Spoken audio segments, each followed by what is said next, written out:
السلام عليكم ورحمة الله وبركاته. وعليكم السلام ورحمة الله وبركاته.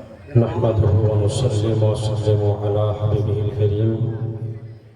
أما بعد فأعوذ بالله من الشيطان الرجيم ببركة بسم الله الرحمن الرحيم.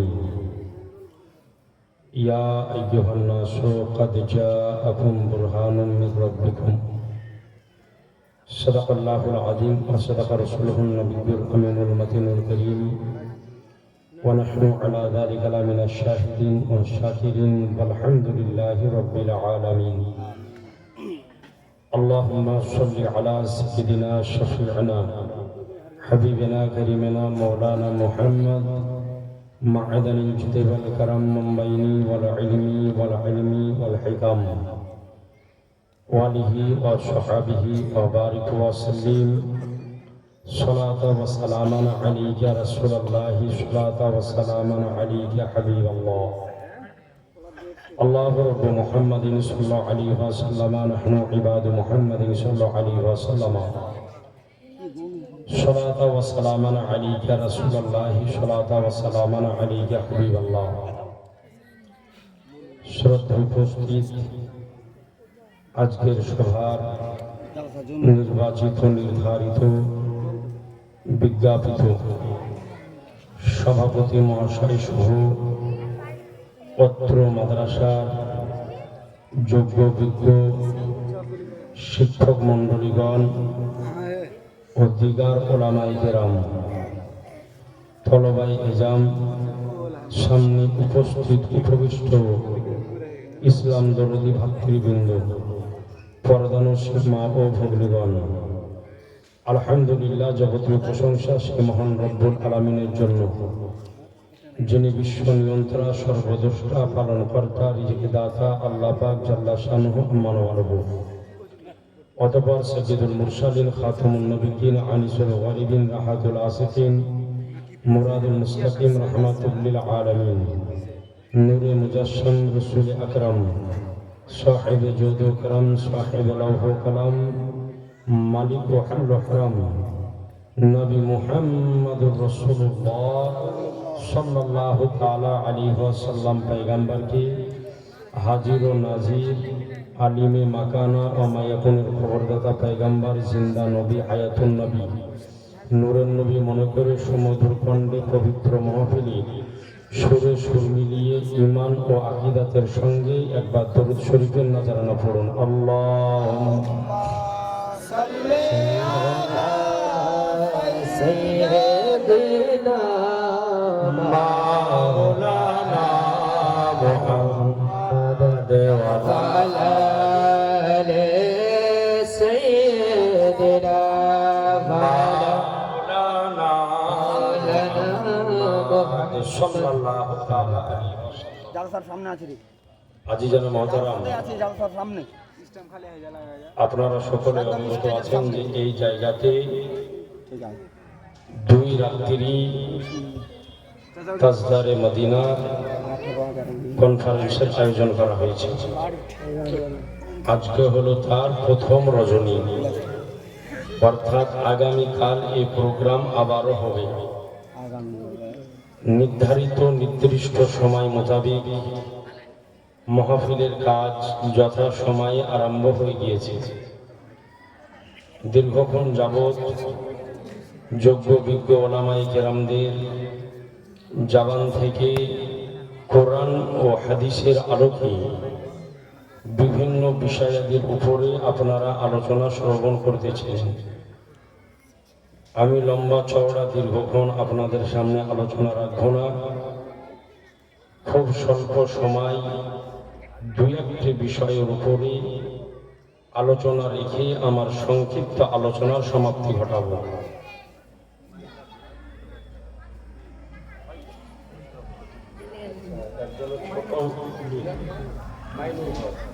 ওনার ছোট মেয়ে ভয় করছে, তাই দোয়া করতে পেরেছি, ইনশাআল্লাহ তাআলা দোয়া করে দেব।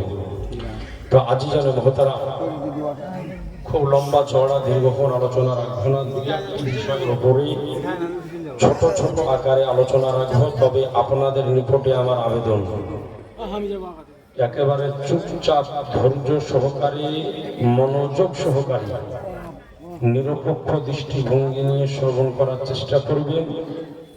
আর আমিও আপ্রাণ চেষ্টা করব এই সংক্ষিপ্ত সময়ের মধ্যে আমার বিষয়টি আপনাকে বুঝিয়ে দেওয়ার।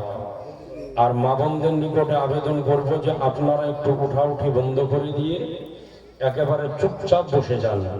তো আজিজানে মোহতারাম ব্রাদারিন ইসলাম, পবিত্র খোদার কালাম কোরআন শরীফ অটুট বিধান, বেমিসাল বিধান, উদাহরণহীন বিধান।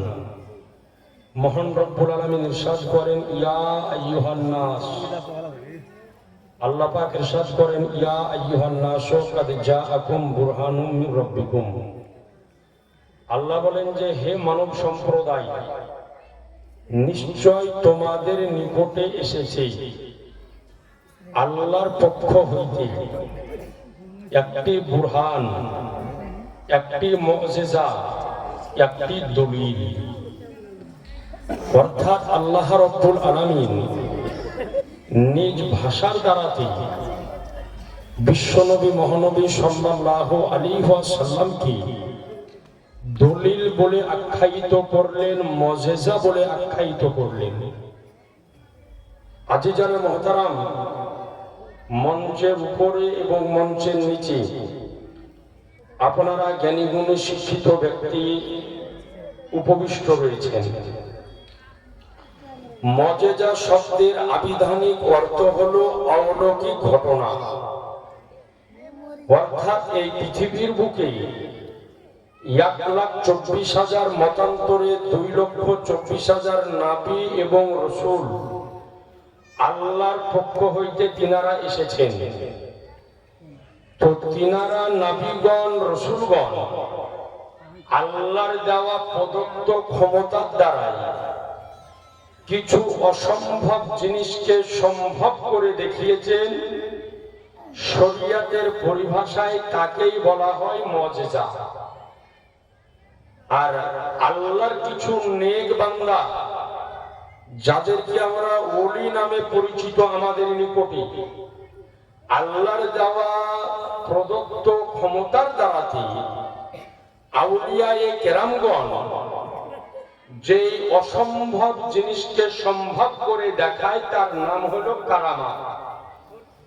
তাহলে বোঝা গেল যে নবীদের দ্বারাতে যেটা ঘটে ওটাকে বলা হয় মুজিজা, আর ওলিদের দ্বারাতে যেটা ঘটে সেটাকে বলা হয় মুজিজা, আর ওলিদের দ্বারাতে যেটা ঘটে সেটাকে বলা হয় কারামা। তো আজিজানে মুহতারাম ব্রাদারিন ইসলাম, এই পৃথিবীর বুকে যতজন নবী এসেছেন প্রত্যেক নবীকে আল্লাহ রাব্বুল আলামিন কোনো না কোনো মুজিজা, কোনো না কোনো অলৌকিক ক্ষমতা মালিক বানিয়ে পৃথিবীর বুকে পাঠিয়েছেন। যতজন নবী এসেছেন অতজন নবীর মধ্যে একজন বিখ্যাত আল্লাহর নবী, তার নাম হচ্ছে হযরতে দাউদ আলাইহিস সালাম। নাম শুনেছেন? একটু হ্যাঁ বলেন না। হযরতে দাউদ আলাইহিস সালাম, তিনারই সুযোগ্য সন্তান, তার নাম হচ্ছে হযরতে সুলাইমান আলাইহিস সালাম। এই পৃথিবীর বুকে আল্লাহ রাব্বুল আলামিন চারজন এইরকম ব্যক্তিকে পাঠিয়েছিলেন, যে চারজন ব্যক্তি শুধু একটা রাজ্য বা একটা দেশের নয়, বরং এই চারজন ব্যক্তি সারা পৃথিবীর বুকে বাদশাহী করেছেন। এর মধ্যে দুইজন ছিল মুসলমান আর দুইজন ছিল কাফের মুশরিক। কাফের মুশরিক দুইজনের মধ্যে একজনের নাম ছিল বাদশাহ বখতে নাসার, আর আরেকজনের নাম ছিল বাদশাহ নমরুদ। আর মুসলমান দুইজনের মধ্যে একজনের নাম ছিল হযরতে জুলকারনাইন আলাইহির রহমা, যিনাকে বলা হয় বাদশাহ সিকান্দার। আর আরেকজন সারা পৃথিবীর বুকে বাদশাহী করেছেন, তিনার নাম হলো আল্লাহর পয়গম্বর হযরতে সুলাইমান আলাইহিস সালাম। একটু সুবহানাল্লাহ বলবেন না? আজিজানে মুহতারাম, আপনি পৃথিবীর শুরু থেকে নিয়ে এখন পর্যন্ত যদি অ্যানালাইসিস যদি করে তো আপনি দেখবেন যে কোটিপতি পয়সালা কিন্তু মুসলমানের মধ্যে বেশি, ওদের মধ্যে কোটিপতি পয়সালা নাই, নাই বললেই চলে। আজ বলছে যে ভারতবর্ষের বিখ্যাত পয়সালা মুকেশ আম্বানি কয়েকদিন আগে একটা ভুট্টা মার্কা ব্যাটার দিয়ে দিলে না কিছুদিন আগে, তো বলছে কয়েক হাজার কোটি টাকা পুরাই বিয়ে বলছে বহুটাকে যে ব্যাগটা দিয়েছে ওদেরই দাম নাকি 1400 কোটি টাকা। আজি জানে মোহতারাম, আপনাকে বলি যে দুবাই প্রিন্সেসের বেটি, ওর নাম হচ্ছে শিখা মেহরা, ওর এত টাকা আছে যে এইরকম মুকেশ আম্বানিকে 2-4টি এক জায়গায় কিনতে পারে। একটু সুবহানাল্লাহ বলবেন না? তো ও হচ্ছে মুসলমানের বেটি। তো পৃথিবীর বুকে শুরু থেকে নিয়ে এখন পর্যন্ত যত বড় বড় পয়সাওয়ালা হযরত সবই কিন্তু আমাদের ভিতরে। তো আজি জানে মুহতারাম, তো এই সুলাইমান আলাইহিস সালামের বাপের নাম ছিল দাউদ আলাইহিস সালাম। তো দাউদ আলাইহিস সালামকে আল্লাহ এইরকম একটা ক্ষমতা দান করেছিলেন যে হযরতে দাউদ আলাইহিস সালাম যদি লোহাকে হাতে ধরতেন তো লোহা গলে মোমে পরিণত হয়ে যেত। ওই রকম লোক এখন মনে হয় বাড়িতে বাড়িতে আছে।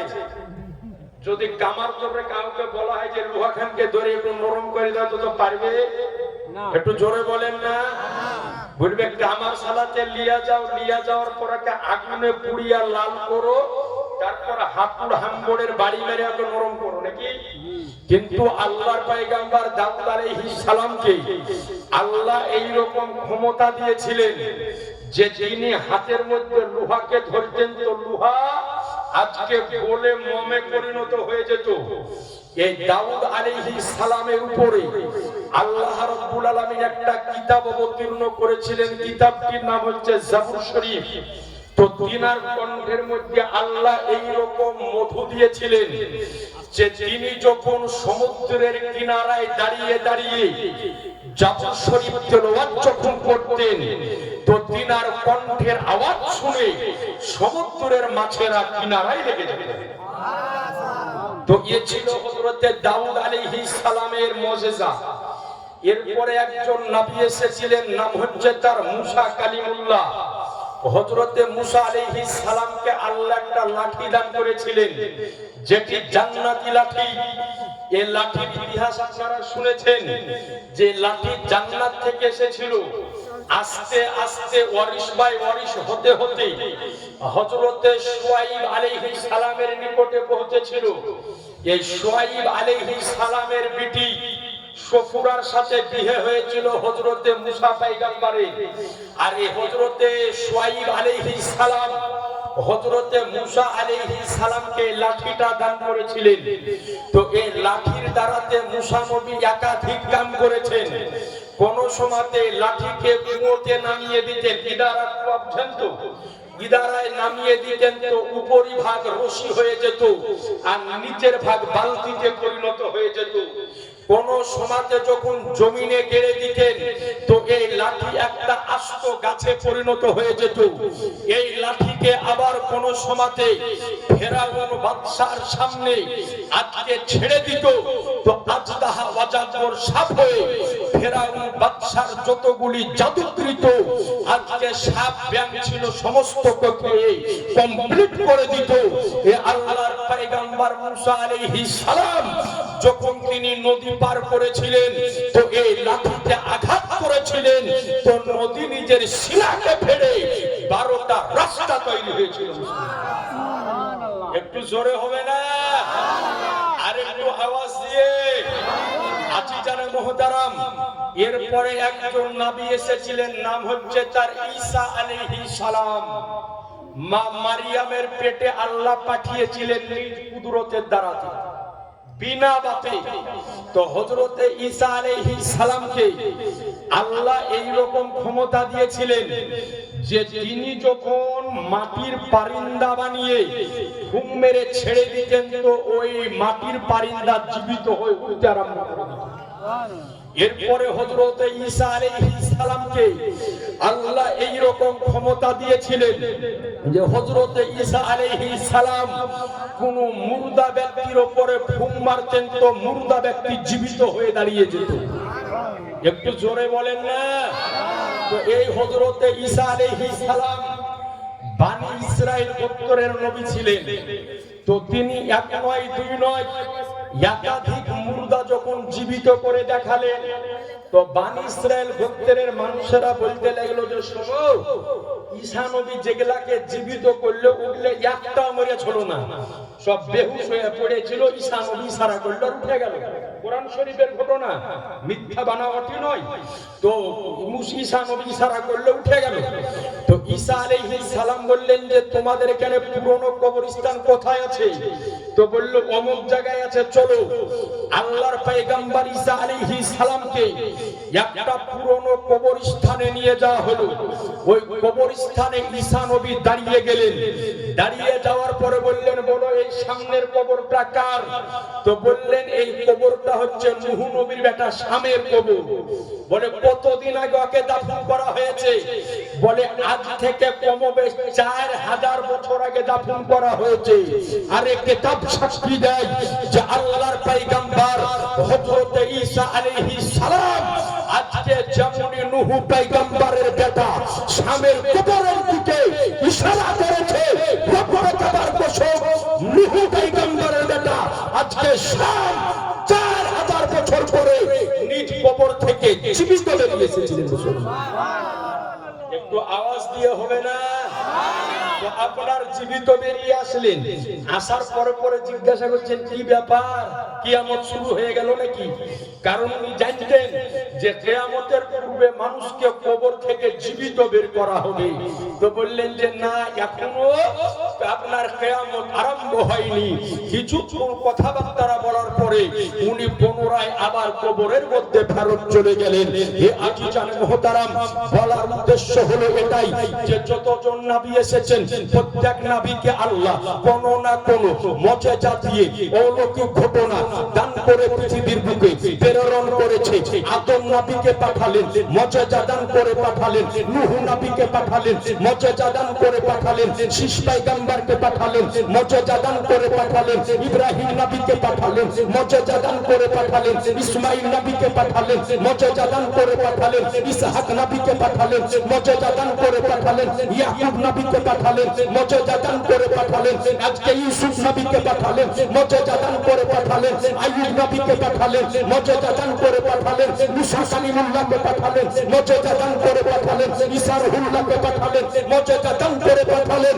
যত পয়গম্বর এসেছে প্রত্যেক পয়গম্বরকে, প্রত্যেক নবীকে আল্লাহ দুই একটা চারটে পাঁচটি করে মুজিজা দান করে পাঠিয়েছেন। কিন্তু রব্বে কাবার কসম, যেই সময়তে আল্লাহ পাক আমার আমিষে বেকাশা শেখতে কাউনো মাথা বেচারু বেচারা বেশাহারু বেশাহারা ইয়াকিমকে ওলি হামকারিবকে আমি আমার রহমাতুল লিল আলামিন পয়গম্বরকে পাঠালেন। তো আমার নবী মুস্তাফাকে আল্লাহ রাব্বুল আলামিন মুজিজা দান করে নয়, বরং নবীকে আমার মুজিজা করে।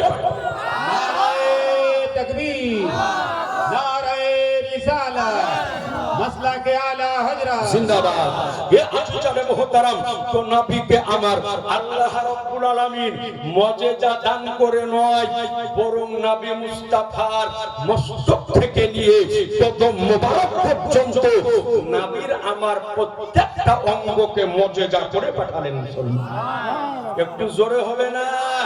অর্থাৎ নবী মুস্তাফার চুল মোবারক মুজিজা ছিল, নবী মুস্তাফার মাথা মোবারক মুজিজা ছিল, নবী মুস্তাফার চোখ মোবারক মুজিজা ছিল, নবী মুস্তাফার ঠোঁট মোবারক মুজিজা ছিল, নবী মুস্তাফার কপাল মোবারক মুজিজা ছিল, নবী মুস্তাফার সিনা মোবারক মুজিজা ছিল, নবী মুস্তাফার হাত মোবারক মুজিজা ছিল, নবী মুস্তাফার আঙ্গুল মোবারক মুজিজা ছিল, নবী মুস্তাফার কদম মোবারক মুজিজা ছিল। এক কথায় নবী মুস্তাফার মস্তক থেকে নিয়ে কদম পর্যন্ত প্রত্যেকটা অঙ্গকে মুজিজা করে পাঠিয়েছেন। আজ আপনাকে বলি, বর্তমান সময় আপনি যদি ইউটিউব ফেসবুক দেখেন তো কিছু আজাদ উজাদ বের হয়েছে, বুঝতে পারলেন? আজাদ উজাদ আপনাদেরকে বলতে হবে না, আপনারা বুঝিয়ে নিন। কারণ হুজুরের মুখে শুনবো যে এই কামার তোর অত্তর এলাকাতে ওই আজাদ পূজাত নাই, তবে অন্যান্য এলাকাতে আছে। তো কিছু আজাদ পূজা বের হয়েছে, এদের একটা দাবি হচ্ছে যে নাবি আমাদের মতোই মানুষ। দেখেন একটা কথা আপনাকে বলি, আমি আপনি যদি মুখ দিয়ে থুতু ফেলি তো এটাকে মানুষ ঘৃণা করে, করে না? এটাকে মানুষ খারাপ মনে করে। যদি রাস্তা দিয়ে যাচ্ছেন কারো গায়ে যদি থুতু ফেলে দেয় তো চোখে খুলে আপনাকে মারবে, তো তোর বোধ নাই গায়ে থুতু ফেললি নাকি বলছে। কিন্তু নবী মুস্তাফা কার নাম, নবীর আমার থুতু যদি নোনা পানিতে পড়ে যেত তো পানি শরবতে পরিণত হয়ে যেত। একটু জোরে বলেন না। ধরেন আপনি বাড়িতে আছেন, আপনার বাড়িওয়ালি আপনাকে খুব ভালোবাসে, খুব সুন্দর করে দুপুর বেলাতে একেবারে গরুর মাংসের বিরিয়ানি বানিয়েছে, আর সাথে একেবারে পেঁয়াজ আর একেবারে শসা গাজর দিয়ে আর টমেটো দিয়ে সুন্দর করে একেবারে স্যালাড বানিয়ে দু থালিতে খুলে নিয়ে এসেছে। এক থালি আপনার জন্য, এক থালি ওর জন্য।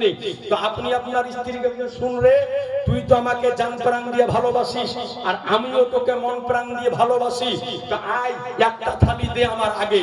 তো আপনার স্ত্রী থালিটা আপনার সামনে দিল, দেওয়ার পরে আপনার স্ত্রী বসে আছে, আপনি মুখ থেকে এতখানি থুতু বার করে বিরিয়ানিটাতে ভালো করে মাখিয়ে দিয়ে বাড়িওয়ালিকে বলছেন তুই তো আমার জান প্রাণ সয়না ময়না টিয়া পাখি, খুব ভালোবাসি, তো বিরিয়ানি রে খাইয়ালে তো। তো বলবে মিনসা তোর ভাত খাবো না তাও ভালোই বিরিয়ানি আর খাবো না, বলবে না? বলবে না? বলবে যে তোর ভাত খাবো না তাও ভালোই বিরিয়ানি খাবো। তাইলে চিন্তা করে, যার মুখের থুতু নিজের বাড়িওয়ালিকে ঘৃণা করে, এই রকম লোকে যদি বলে যে নবী আমার মতো, গায়ে রোগ গরম হবে না? ওই রকম লোকে বলে যে নবী আমার মতো। তা আজি জানে মোহতারাম বেরাদারানে ইসলাম, আপনার নিকটে আরজ করি যে নবীকে আমার আল্লাহ মানুষ করে পাঠিয়েছিলেন, তবে আমার আপনার মতো সাধারণ নয়, নবী অসাধারণ ছিলেন, নবী অতুলনীয় ছিলেন, তুলনাহীন ছিলেন। নবী তো বাশার ছিলেন, তবে আম বাশার নয়, নবী আমার আফজালুল বাশার ছিলেন। একটু জোরে হবে না? এবার দেখুন যে নবী মুস্তাফা সাল্লাল্লাহু আলাইহি ওয়াসাল্লাম, আজকে নবীর অঙ্গ প্রত্যঙ্গকে আমার আল্লাহ কেমন মুজিজা দান করেছেন, সুবহানাল্লাহ বলেন। আরেকটু আওয়াজ দিয়ে বলেন। দেখেন নবীর মুস্তাফার যতগুলি অঙ্গ আছে, প্রত্যেকটা অঙ্গের মুজিজা যদি বয়ান করতে যাওয়া যায় তো আবুল কালামের 50টা জীবন শেষ হবে, নবীর মুজিজা শেষ হবে না। তো একটা হাদিস শরীফ আপনাদের এই জায়গাতে কামারপুর এক বিরাট বড় ফাজিলাত পর্যন্ত পড়া একটা মাদ্রাসা, বড় বড় ওলামায়ে কেরাম আছেন, মসজিদে মনে হয় আছে নাকি হুজুর? মসজিদও আছে। আমার সামনে যতজন ব্যক্তি আপনারা বসে আছেন, আপনাদের মধ্যে অনেক ব্যক্তি আছে যারা 5 ওয়াক্তের নামাজ পড়ে, আছে না? নাই আছে। আবার হয়তো এরকম ব্যক্তি আছে যে 5 ওয়াক্তের ধার ধারে নাও, খালি জুমার নামাজ পড়ে, আছে না? নাই এরকম আছে। আবার এরকম লোক আছে যে জুমার নামাজেরও ধার ধারে না, খালি জানাজা, কেউ মরে গেলে খালি জানাজার নামাজ পড়ে। আবার এরকম মালও আপনি পাবেন যে ও জানাজারও ধার ধারে না, খালি ঈদের নামাজ পড়ে। আবার এরকম লোকও পাবেন যে ও ঈদের নামাজও পড়ে না, বাড়িতে মুখ করে বসে থাকে, আছে না? নাই আপনাকে জিন্দা প্রমাণ দিচ্ছি। এই যে আপনাদের এখানে দান উঠেছে, লিখছিলেন দান গেলা, মানে বাকি দান যেগুলা এগুলা পরে করে আবার উঠাবে। তা আমি কালিয়াচকে যে মাদ্রাসায় থাকি, তো ওখানে সিস্টেম হলো যে ঈদের দিন ঈদগাহাতে একটু কালেকশন হয় মসজিদের জন্য, মাদ্রাসার জন্য। তো আমি ওখানে 2018 সালে ঢুকলাম। তো কমিটির লোক বললো মুফতি সাহেব এই 2017 সালের কিছু দান লোকের লেখা আছে, ঈদগাহ চলেন না, একটু আদায় করে নিয়ে চলেন, ফিরে বসে আছি চাই। তো একটা লোকের নামে লেখা আছে 2500 টাকা। ক টাকা? 2500 টাকা। তোর বাড়িতে যে ঠক ঠক করে আওয়াজ দিচ্ছি, তো উ নাই, ওর বাড়িওয়ালি আছে। তো ওর বাড়িওয়ালিকে বলছি তোমার বাড়ির লোক কই? তো বলে নাই, কাজে গেছে। তো তোমার বাড়িওয়ালার নামে যে টাকা লেখা আছে 2500 দাও। তো বলছে কবকার? তো বলছে টাকাটা হলো 2017 সালে ঈদগাহাতে লেখাইছে। তো বলছে ও তো 7 বছর থেকে ঈদের নামাজই পড়ে না। বলছে যে 7 বছর থেকে ও ঈদের নামাজই পড়ে না। আমি সেদিনকে বুঝলো যে এরকম মালও আছে যে ঈদের নামাজ পড়ে না, আছে না? নাই এরকমও আছে। আচ্ছা বলেন, পাঁচ ওয়াক্তের থাক নামাজি, জুমার নামাজি থাক, আর অনেকেও আছে তাহাজ্জুদের নামাজও পড়ে, এরকম অনেক ব্যক্তি আছে। আচ্ছা আপনারা সকলে দিলে হাত রেখে, অন্তরে হাত রেখে বলেন তো যে হাউজে কাউসারের নাম শুনেছেন না শুনেননি? জোরে বলতে হবে। সকলেই শুনেছি। আচ্ছা বলেন তো হাউজে কাউসার কে দেখেছে? জোরে বলতে হবে। কেউ দেখেছি? কেউ হাউজে কাউসার দেখেছি? কেউ দেখিনি। কিন্তু নামটা কানে শুনেছি কি যে হাউজে কাউসার একটা জান্নাতি নহর, তার পানি হবে দুধের চাইতেও সাদা, আর মধুর চাইতেও মিষ্টি, আর মুস্কে আম্বারের চাইতেও সুদা। কিয়ামতের ময়দানে যারা জান্নাতি হবে, আমার রহমাতাল লিল আলামিন পয়গম্বর নিজ হাতে করে তাদেরকে পান করাবে। কিন্তু আমরা কেউ সচক্ষে হাউজে কাউসার দর্শন করি নি, খালি নামটা শুনেছি। কিন্তু রব্বে কাবার কসম, আমার নবীর নাম যিনি পৃথিবীতে দাঁড়িয়ে হাউজে কাউসার দর্শন করেছেন, জোরে বলেন। এই দেখেন, এই মাদ্রাসা ফাজিলাত পর্যন্ত পড়া হয়। এই মাদ্রাসায় ফাজিলাতের একটা সাবজেক্ট আছে, নাম হচ্ছে বুখারী শরীফ। বুখারী শরীফের প্রথম খণ্ডের 179 পেজের মধ্যে হাদিস বর্ণিত হয়েছে। হযরতে আমির ইবনে উকবা রাদিয়াল্লাহু তাআলা আনহু তিনি বর্ণনা করেন যে একদিন আমার নবী মুস্তাফা নিজ বাড়ি থেকে বের হয়ে আসলেন। আসার পরে আমার নবী মুস্তাফা সর্বপ্রথমে যারা উহুদের যুদ্ধে শাহাদাত বরণ করেছিলেন, নবী আমার তিনাদের কবরকে জিয়ারত করলেন। জোরে বলেন না। আজ আমরা কবর জিয়ারত করতে যাই তো আমাদেরকে বলে যে মাজার পূজারি, বলে না? বলে না? আজি যারা মহতারাম মানুষকে কেমন করে বুড়া বানায় গো, আর সামনে যেগুলা বসে থাকে ওগুলা আধলা কানা শুনিয়া চলে যায়, দলিলবিহীন কথা বলে দেয়, ওর কথার কোনো দলিল নাই। বলে আর দলিল কি তো কেউ মানুষও চাই না, আন্দাজে বলে চলে যায়। এই যে কয়েকদিন আগে আপনারা সকলে চিনেন, এক মাল হচ্ছে পেটমোটার বাড়ি হচ্ছে বর্ধমান, চিনেন আপনারা? আপনাদের দিনাজপুরের দিকে আসে, আমার সাথে ফোনে দুইয়ের মুনাজারা হয়েছে। একবার আলা হযরত বলা যাবে কি যাবে না এই বিষয়কে কেন্দ্র করে 40 মিনিটের মুনাজারা এখনো ফেসবুক ইউটিউবে আছে। আপনি জানেন মুহতারাম, তো কোন প্রশ্ন যদি পাবলিকে করে তো ভাই তোমার যদি জানা না থাকে তো বলো যে আমি জানি না, জানিয়া পরে বলে দিব। একজন মানুষ যে সবকিছু জানবে এর তো গ্যারান্টি নাই, অনেক বিষয় আছে। তো ওকে ও উত্তর দিচ্ছে স্টেজের উপরে যে আমরা অনেক জায়গাতে মাজারে যাই আল্লাহ ওয়ালাদের মাজার জিয়ারত করতে, তো অনেকে মাজার জিয়ারত যে যায় মাজারে গরু মুরগি ছাগল নিয়ে যায় না? যায় না? জোরে বলেন না। নিয়ে যায়। নিয়ে যাওয়ার পর ওখানে জবাই করে শিরনি বানিয়ে আল্লাহর ওলির মাজারের সামনে ফাতিহা করে কিয়াম দরুদ করে ওলির সামনে আজকে ওলির ওসিলা দিয়ে আল্লাহর নিকটে দোয়া করে ওই শিরনিটা নিজে খায়, আশপাশে ফকির ফাকরা যারা পায় তারাকে খিলায়। হয় কি হয় না? তো এই দুনিয়া খবিশ, এই পেটমোটা ই বলছে ধরেন একটা প্লেটের মধ্যে আছে শুয়োরের গোশত, নাউজুবিল্লাহ বলেন। বলছে একটা প্লেট আছে শুয়োরের গোশত, আর একটা প্লেটের মধ্যে আছে মাজারের মুরগির গোশত। আপনাকে খিদে লেগেছে বিশাল, না খাইলে মারা যাবেন, তো বলছে মুহাদ্দিসেরা মত দিয়েছে যে তুমি ওই বাজারের মুরগি খাও না, শুয়োরের গোশত খাও। নাউজুবিল্লাহ বলেন। যদি বলে যে কোন মুহাদ্দিসে বলেছে তো বলবে আমার বাপ শওকত আলী ওই মুহাদ্দিসে বলেছে। ওর মুহাদ্দিসের নাম তো জানে না, ও কোন মুহাদ্দিসে বলেছে? রে বেটা মুহাদ্দিসের নামটা বল, যে কোন মুহাদ্দিসে বলেছে। একাধিক তো মুহাদ্দিস আছে, কোন মুহাদ্দিসে বলেছে, কোন হাদিসের কিতাবে বলেছে, হাওয়ালাটা দে। তাহলে আন্দাজে ফাল মারি দিয়ে চলে গেল, আর মানুষের নিকেরে বুকে হাত ধরে বাড়ি চলে গেল। ও যখন এত বড় কথা বললো ধরো স্টেজের উপরে, যে এই যে কথাটা আপনি বললেন এটা কোন কিতাবের মধ্যে আছে, দলিলটা আপনি দিয়ে যান। তার কারণ হলো যোগ্য বিজ্ঞ উলামায়ে কেরাম তলবায়ে জাম বসে আছেন, যে কোন জিনিসকে হারাম বলতে গেলে তার পিছনে দালিলে কাটিয়ে লাগবে, নস লাগবে, তাহলে হারাম বলা যাবে না, তার কারণ হলো যে শরীয়তের উসুল হলো যে হালালের লিমিট আছে, হারামের লিমিট আছে, হালালের কোনো লিমিট নাই। হারামের লিমিট আছে, হালালের লিমিট নাই। আপনাদের এই গ্রামের নাম হচ্ছে কামারপুর নাকি, থানা করণদিঘি, জেলা উত্তর দিনাজপুর।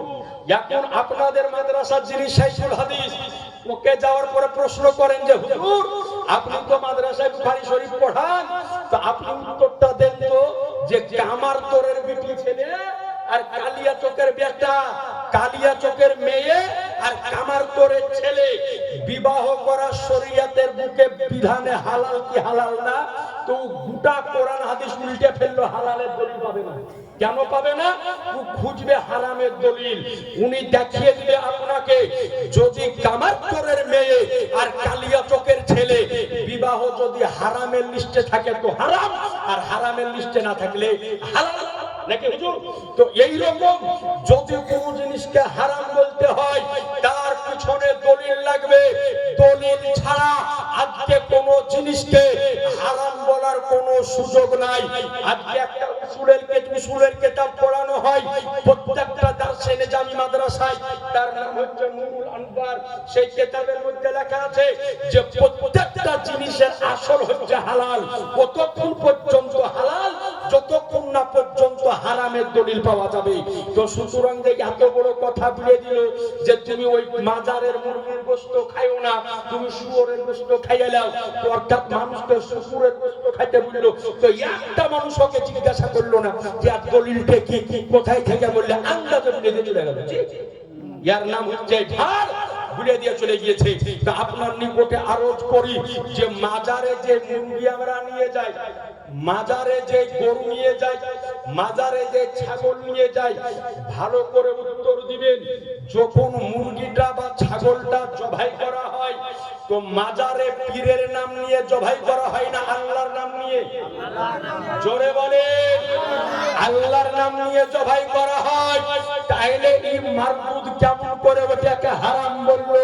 আজকে খাজা পাকের দরবারে মুরগি যাক, আর গাউস পাকের দরবারে ছাগল যাক, আর দাতা বাবার দরবারে যাক, আর আলাউল হক নবীর দরবারে যাক, আর সদরলাপুর পিরানা পীরের দরবারে যাক, আর যেই দরবারই যাক না কেন ওই দরবারে মুরগি জবাই হয়, ছাগল জবাই হয়, গরু জবাই হয়, যত রকমের হালাল জানোয়ার জবাই হয় আল্লাহর নাম নিয়ে জবাই হয়। আর আল্লাহর নাম নিয়ে জবাই হওয়ার পরে ওটা আজকে শিরনি হিসাবে রেখে দোয়া করা হয় আল্লাহর নিকটে। তারপরে গরিব ফকির মিসকিনদেরকে খাওয়ানো হয়। আর আহলে সুন্নাতুল জামাতের মানুষের বিশ্বাস হলো এটাই, যারা আল্লাহ ওয়ালার দরবারে আল্লাহ ওয়ালার ওসিলা দিয়ে দোয়া করলে আল্লাহ সেই দোয়াকে কবুল করে নেন। তাছাড়া অন্য কারণে যাই না।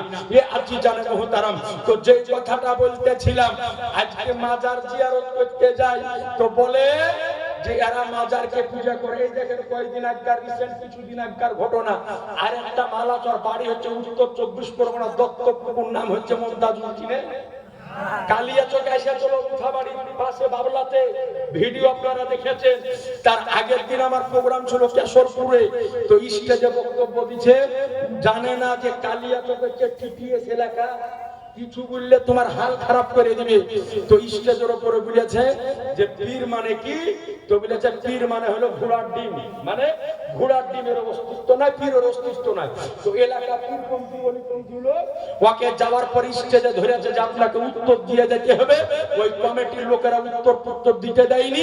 পুলিশ আসার পরে মমতাজুল বলে যে ফজরের পরে মুনাজারায় বসবো, ফজরের পরে মুনাজারায় কথা বলে রাত 2টার সময় পালিয়ে গেছে।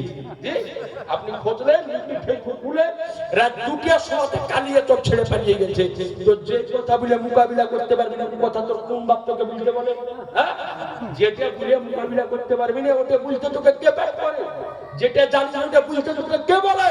তো আজি জানে মুহতারাম, তো আপনার নিকটে আরজ করি যে নবী আমার উহুদের যুদ্ধে যারা শাহাদাত বরণ করেছিলেন তিনাদের কবরকে নবী আমার জিয়ারত করলেন। সুবহানাল্লাহ। তাহলে নবী যেহেতু করেছে জিয়ারত, আমরা করব না? করব না? জোরে বলেন না, আরো জোরে। পেছনকার ভাইরা জোরে বলেন না, করব না? করব না? জোরে দুই হাত উঠিয়ে ইনশাআল্লাহ আমরা সকলেই করব। তো আজি জানে মুহতারাম বেরাদার ইসলাম, মাঝখানে আরেকটা কি ফেরাং বাইর করেছে, বলছে কবর জিয়ারত করে তো বাপ মার বড় পীরের কেন করছো? তো আমরা আল্লাহ ওয়ালা দরবারে জিয়ারত করতে কেন যাই? উনি হচ্ছেন আল্লাহর নেক বান্দা, এই কারণে যাই। নবীও আমার নেক বান্দাদের কবরকে জিয়ারত করেছেন। সুবহানাল্লাহ। উহুদের যুদ্ধে যিনারা শাহাদাত বরণ করেছিলেন সবই ছিল নবীর সাহাবী এবং সকলে ছিল জান্নাতি। জোরে বলেন না? তো উনারা জান্নাতি আর জিয়ারত করছে আমার নবী।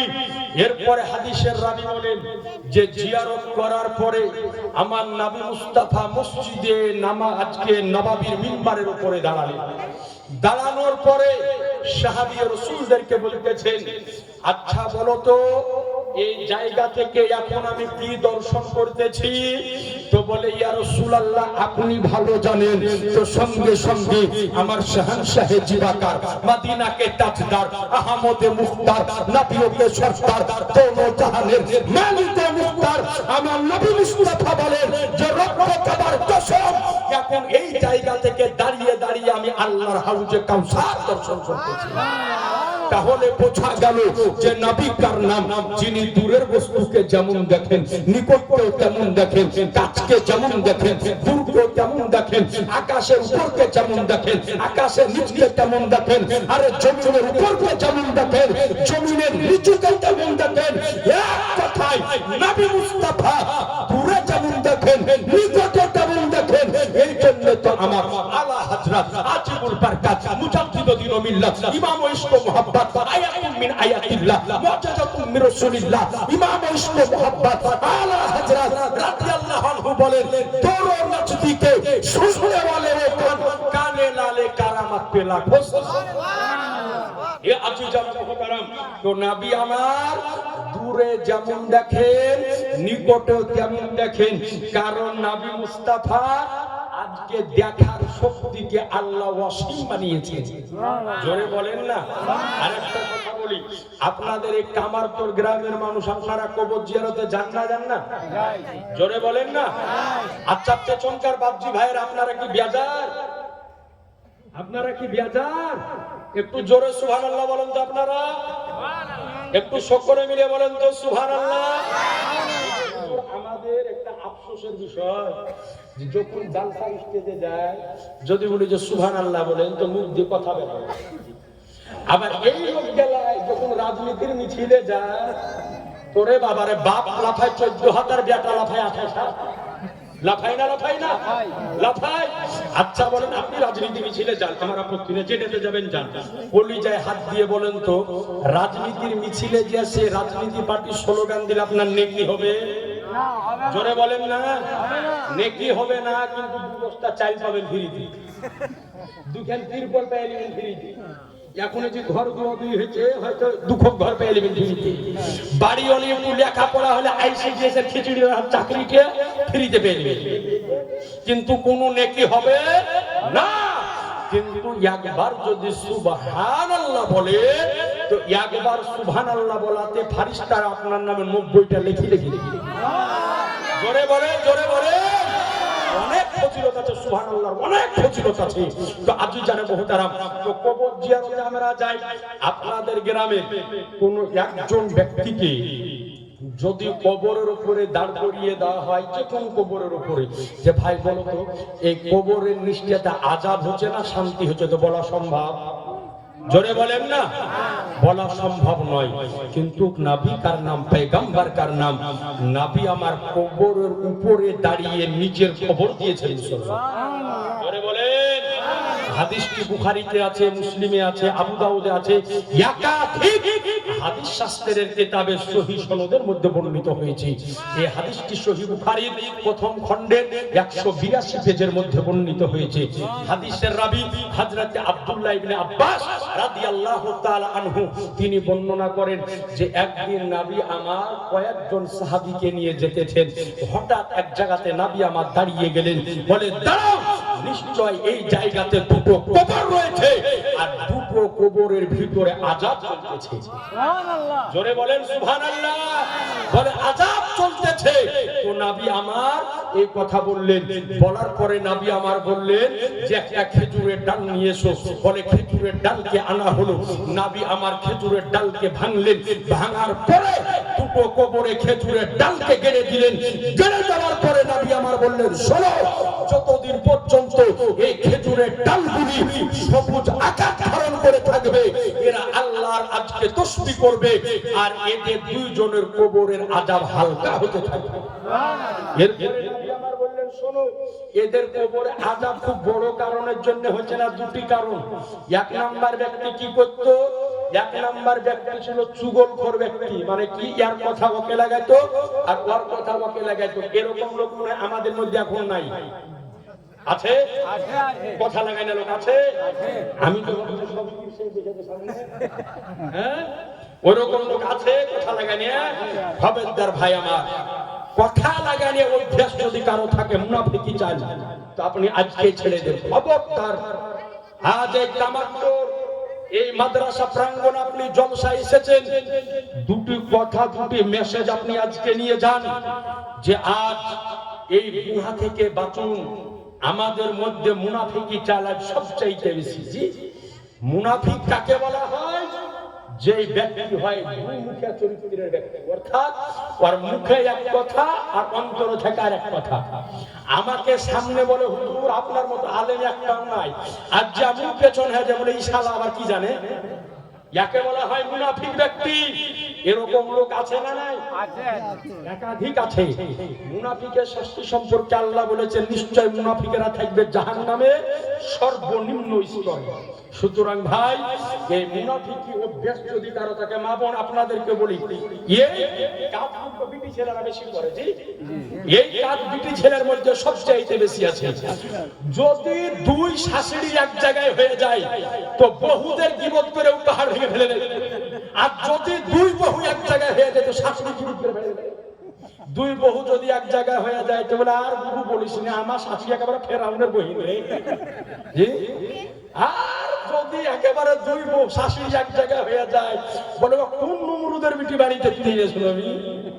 জি না মা, খবরদার, আপনাকে রাগানোর জন্য আসেনি মা আমার। যদি আপনার মধ্যে এই স্বভাব, এই চরিত্র যদি থাকে তা আপনি আজকেই বদলে ফেলুন। আপনার বৌমা যদি কোনো ভুল ত্রুটি করে থাকে, আপনি মেয়ের মতো তাকে শিক্ষা দেন।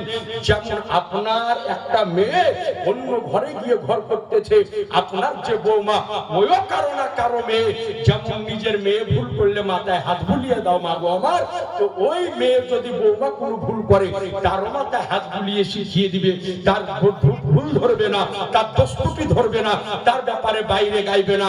আর বৌমা যারা আছে তাদের নিকটও আমি অনুরোধ করব, যদি তোমার শাশুড়ি কোনো দোষ করে তো নিজের মা মনে করে তার সঙ্গে বোঝাপড়া করে নিয়ে ভালো ব্যবহার করবে।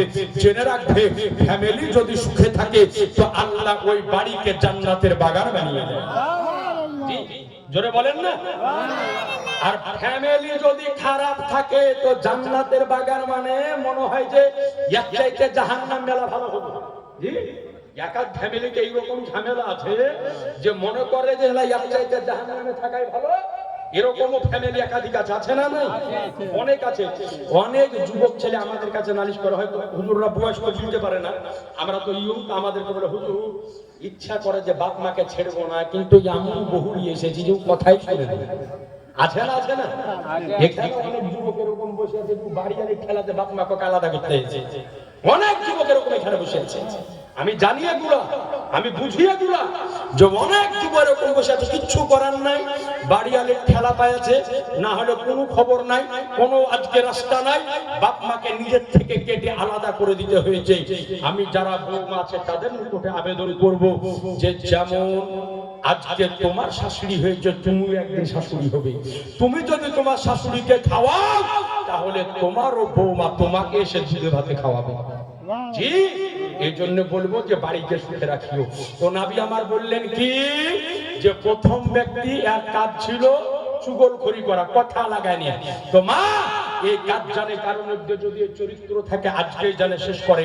বাপজি ভাই আপনাদের মধ্যে যদি থাকে আজকেই জানে এটাকে শেষ করে। আর দ্বিতীয় জন ব্যক্তিকে বলে, দ্বিতীয় জন ব্যক্তি হলো ওই যে পেশাব ফেরার সময় সাবধানতা অবলম্বন করতো না, অর্থাৎ পেশাবে ছিটে আবার ঘুরিয়ে এসে নিজের গায়ে হাতে পড়তো। এই কারণে দুজনের কবরে সাজা হয়েছে। জি, আর আমাদের মধ্যে শত শত যুবক, শত শত বয়স্ক মানুষ পর্যন্ত আছে যে সঠিকভাবে পেশাব ফেরার নিয়মটাই জানে না। আমি একাধিক বয়স্ক মানুষকে দেখেছি, চাচার বয়স 65 বছর, হুজুর বয়স 65 বছর, জোহরের নামাজ পড়তে গেছে মসজিদে, যাওয়ার পরে পেশাবের বেগ লেগেছে, তো পেশাব খানাতে ঢুকবে, তো ঢুকার আগে দেখছি যে এত দূরে কাপড়কে তুলে বান্না মেরেছে, মনে হচ্ছে পাকিস্তানের সাথে চুল ধরে নেবে। যখন বলছে চাচা ইয়াকে এনে তো বলে পেশাব খানায় যাবো, তো পেশাব খানায় যদি যাবা তো হাঁটুর উপরে কাপড় খাবে।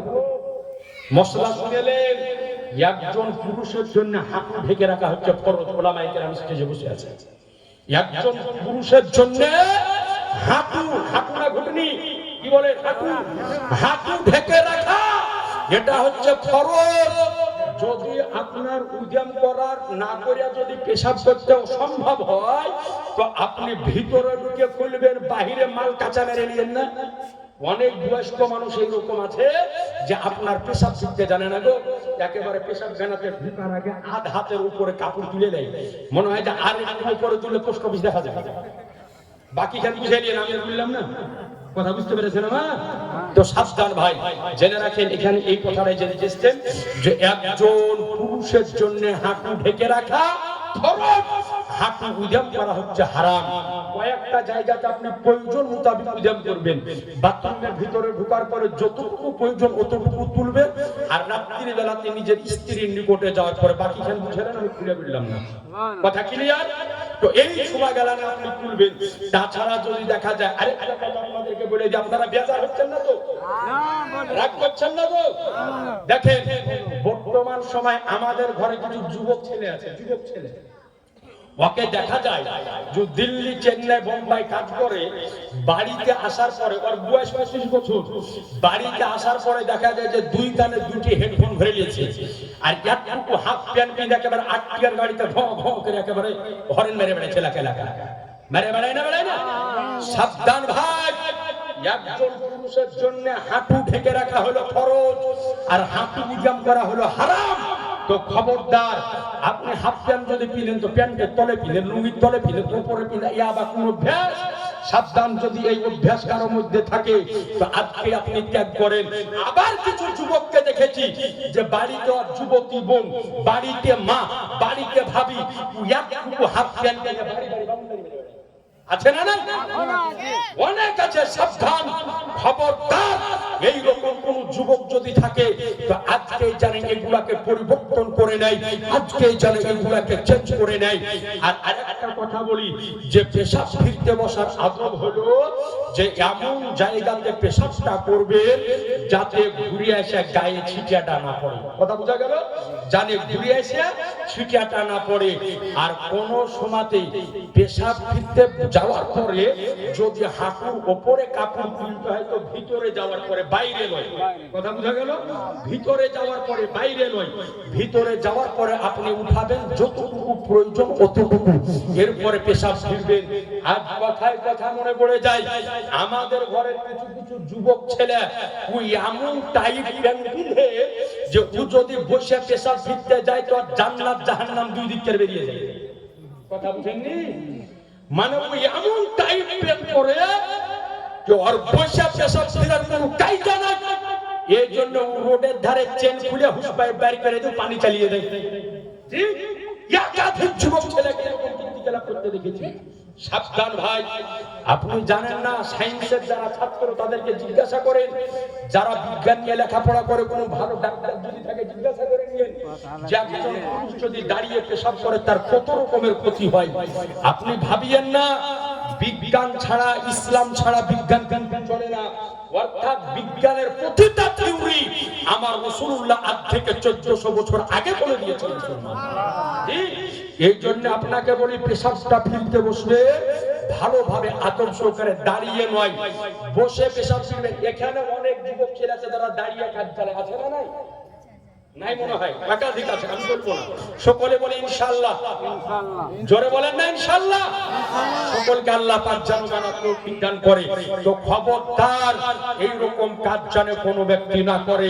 এইবার আপনাকে নিয়ে যায় তো নবী আমার বলে দিলেন এই দুটো গুনাহ করার কারণে এই দুইজন ব্যক্তির কবরে আযাব হতেছে। তো এই দুই গুনাহ যদি আমার আপনার ভিতরে থাকে তো কবরের ভিতরে আমারও আপনারও গুনাহ হবে। আল্লাহ পাক যেন এই গুনাহ থেকে আমাদেরকে বাঁচিয়ে রাখে, বলেন আমিন। এইবার আসুন নবী আমার দেখার ক্ষমতা আল্লাহ কেমন দিয়েছে। আমাকে হযরতুল আল্লাহ মাওলানা ইলিয়াস রাজভী সাহেব বলতেছিলেন যে হুজুর আমাদের এলাকার লোক খুব জীবনী শুনে। জীবনী শুনেন তো আপনারা নাকি? খুব জীবনী শুনেছেন। বিশ্বনবী জীবনী শুনেছেন তো নাকি? তাহলে তো জীবনী মনে থাকার কথা। আচ্ছা বলেন তো রাসূলে কায়নাত সাল্লাল্লাহু আলাইহি ওয়াসাল্লাম পৃথিবীর বুকে বা হায়াতে কত বছর ছিলেন? জোরে বলেন। 63 বছর, 63, 6-10-3 নাকি? এর নাম হচ্ছে 63। তো নবী আমার মক্কা শরীফে ছিলেন কত বছর? জোরে বলেন না। নবী আমার মক্কা শরীফে ছিলেন 53 বছর, আর মদিনা শরীফে 10 বছর। দেয়া হলো টোটাল 63 বছরের জিন্দেগি নবী আমার পার করেছেন। আচ্ছা এবার ভালো করে ভেবেছেন যে উত্তর দেন যে নবী আমার এই 63 বছরের জিন্দেগিতে টোটাল ইসলামিক যুদ্ধ কটা করেছে? জানা আছে কারো? না থাকলে আমি বলে দেব।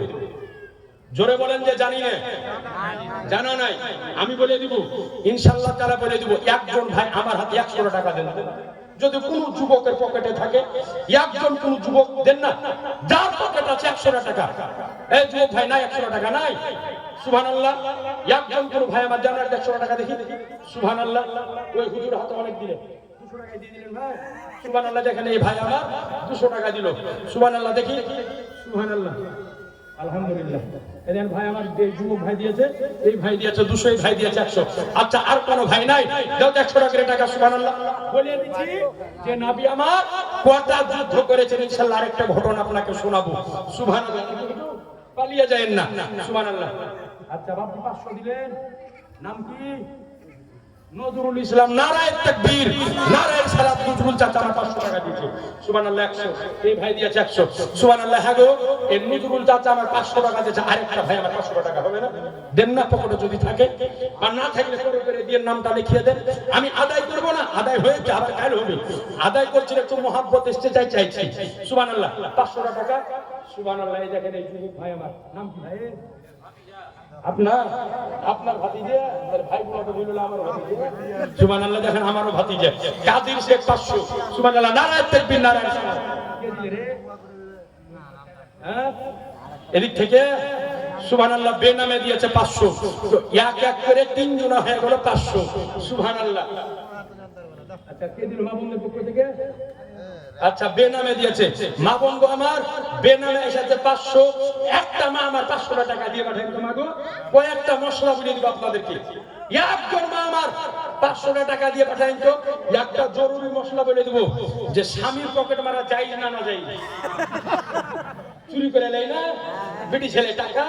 দেখা যায় যে জামা কাচতে দিয়েছেন, পকেটে 2000 টাকা দিয়েছিলেন, ছিল 500 টাকা গায়েব হয়ে গেছে। হয় না? হয় না? তো লেওয়া চাইজ আছে না বিড়ি দিবে। সুবহানাল্লাহ। একজন মা আমার 500 টাকা দেন না। সুবহানাল্লাহ। দিয়ে পাঠান না। ওই একজনকে যেতে হবে, বিড়ি ছেলে উঠে আসবে না। একজন মা আমার 500 টাকাটা দেন। আর সুবহানাল্লাহ বলে দিব যে নবী আমার টোটাল যুদ্ধ কটা করেছিলেন। সুবহানাল্লাহি ওয়া বিহামদিহি। তো 3 জন হয়েছে 500 করে। হ্যাঁ আরেকজন 500 টাকা দিলে খুশি হয়ে যাবে নাকি? দেন না আরেকজন 500 টাকা। কোন ভাই জওয়ান ভাই সুবহানাল্লাহ 100 টাকা দিয়েছে যুবক ভাই আমার। সুবহানাল্লাহ। আল্লাহ যেন কবুল করে। আরেকজন ভাই আমার হবে না 500 টাকা? কোন বাপ বা কোন ভাই যদি পকেটে থাকে দেন, না থাকলে পরে করে দিয়েন। সুবহানাল্লাহ। নাই? হ্যাঁ একটু দেন না পকেটে যদি থাকে। হাজার হাজার টাকা এদিকে ওদিকে চলে যায়। এই যুবক ভাইরা একটা প্যান কিনতে 5000 টাকা খরচ হয়ে যায় গো। তাও সারা উপিয়ানের জাত বংশনে ছিড়া প্যান। হ্যাঁ সুবহানাল্লাহি ওয়া বিহামদিহি। এই দেখেন গো। সুবহানাল্লাহ। মুশাররফ আমার বন্ধু হুজুর আমরা একসঙ্গে মাদ্রাসায় পড়েছি, 500 টাকা দিলে সুবহানাল্লাহ। দেখেন বেনামে 500 দিয়ে আল্লাহ যেন কবুল করে। সুবহানাল্লাহ। মুশাররফ হোসেন আপনাদের গ্রামে মনে হয় বাড়ি নাকি মুশাররফ? সুবহানাল্লাহ। কত দিল মুশাররফ গো? 500 টাকা দিয়েছে, আল্লাহ যেন কবুল করে। আমরা নসিবুল ফুরকানিয়াতে পড়েছি একই সঙ্গে, আমরা একই সঙ্গে পড়েছি। যাই হোক, জামাতে সালেসা পর্যন্ত পড়ে লাইন আলাদা গিয়েছে, কিন্তু গল্প অনেকক্ষণ করলাম, শুনলাম যে আলহামদুলিল্লাহ নামাজ পড়ে, আলহামদুলিল্লাহ বলে। মাওলানা লাইন পড়া তার মানে এটা নয় যে মৌলবীগিরি করতে হবে। 200 টাকা দিলে সুবহানাল্লাহ, আল্লাহ যেন কবুল করে। যতটুকু আমি ইসলামের জ্ঞান অন্বেষণ করেছি ওটা যেন নিজের জীবনে প্রতিফলিত করতে পারি, এর নাম হচ্ছে ধর্মীয় শিক্ষা অর্জন করা। কথা বুঝতে পারলেন তো? সুবহানাল্লাহ। আমার প্রিয় বন্ধু জনাব মুশাররফ হোসেন, সুবহানাল্লাহ, আপনাদের গ্রামের ছেলে, মোটামুটি আজকে 12 বছর পরে দেখা গেল, 12 বছর পরে। আলহামদুলিল্লাহ, এই আমার বড় ভাই মাওলানা ইলিয়াস রেজভির ওসিলাতে আল্লাহ তাআলা আজকে মুলাকাতটা করিয়ে দিলেন। সুবহানাল্লাহ, আলহামদুলিল্লাহ। তবে একটা কথা বলি, শুনলাম যে এই গ্রামের লোকে ধান সিদ্ধি আছে নাকি হুজুর? অনেক দেখো, জমিতে ধান তো অনেকের আছে, ধান তো অনেক লেখা ছিলেন। কোন বাপজি আমার যদি পারেন তো একটা মন ধান লেখান না আমার হাতে, আল্লাহ 1 কুইন্টাল ধান লেখান না। কি নাম বাপজি? আফসার আলী। নারায়ে তাকবীর, নারায়ে সালাত। জনাব আফসার আলী সাহেব 500 টাকা দাতা, আল্লাহ যেন কবুল করে। 1 কুইন্টাল ধান কোন বাপজি আমার দেন না, আপনি খালি নিয়ত করেন আপনার জমিতে আল্লাহ পাক ডবল বরকত দান করে দেবেন। সুবহানাল্লাহ বলেন না? আপনি খালি দেখেন, একটা কথা আপনাকে বলে দিই, ওলামায়ে কেরাম বসে আছেন, উম্মতে মুহাম্মাদির উপরে আল্লাহর একটা এনাম, একটা পুরস্কার রয়েছে। সুবহানাল্লাহ বলেন। এই এনাম, এই পুরস্কার অন্য কোন নবীর উম্মতের উপরে ছিল নাকি? নবী আমার বলেন, আমার কোন উম্মতানি যদি কোনো গুনাহের নিয়ত করে, আল্লাহ না করুক, নাউজুবিল্লাহ, যদি কোন ব্যক্তি এই নিয়ত করে এখন রাতের বেলাতে যে সকাল বেলাতে আমি 1 গ্লাস শরাব পান করব, এখনো করেনি, তো নবী আমার বলেন যে যতক্ষণ পান না করবে ওর নামে কোনো গুনাহ লেখা হবে না। আর নবী আমার বলেন, আমার উম্মতানি যদি কোনো নেকির কাজ করার নিয়ত করে নেয়, করার সঙ্গে সঙ্গে তার নামে নেকি লেখা আরম্ভ হয়ে যায়। জোরে বলবেন না? তো কোন বাপজি যদি আমার পারেন 1 কুইন্টাল ধান আল্লাহর ঘর মসজিদে একটু লিখিয়ে দিয়ে যাবেন, ইনশাআল্লাহ তাআলা আপনার রহমত বরকত দিবে। হ্যাঁ গো, বিটি ছেলে দিন থেকে 500 টাকা দিলেন না গো? হ্যাঁ গো, এতটি বিটি ছেলে গো, হ্যাঁ কেউ যায়নি মনে হয় নাকি? একজনকে যাইতে হবে। এই ছোড়া শুনে গেল, এই তুই শুন না, বড় ছেলেকে ঢাইন না ভিতরে, তুই শুনে গেল এখানে। যাও বাপ, যাও লিয়ে এসো দিন, আচল ধরে একজনে 500 টাকা আনতে হবে। যাও, দৌড়ে যাও। মা খালাগুলো তাল বিলিম করছে, এখন কাছে হাসতে হবে, দৌড়ো।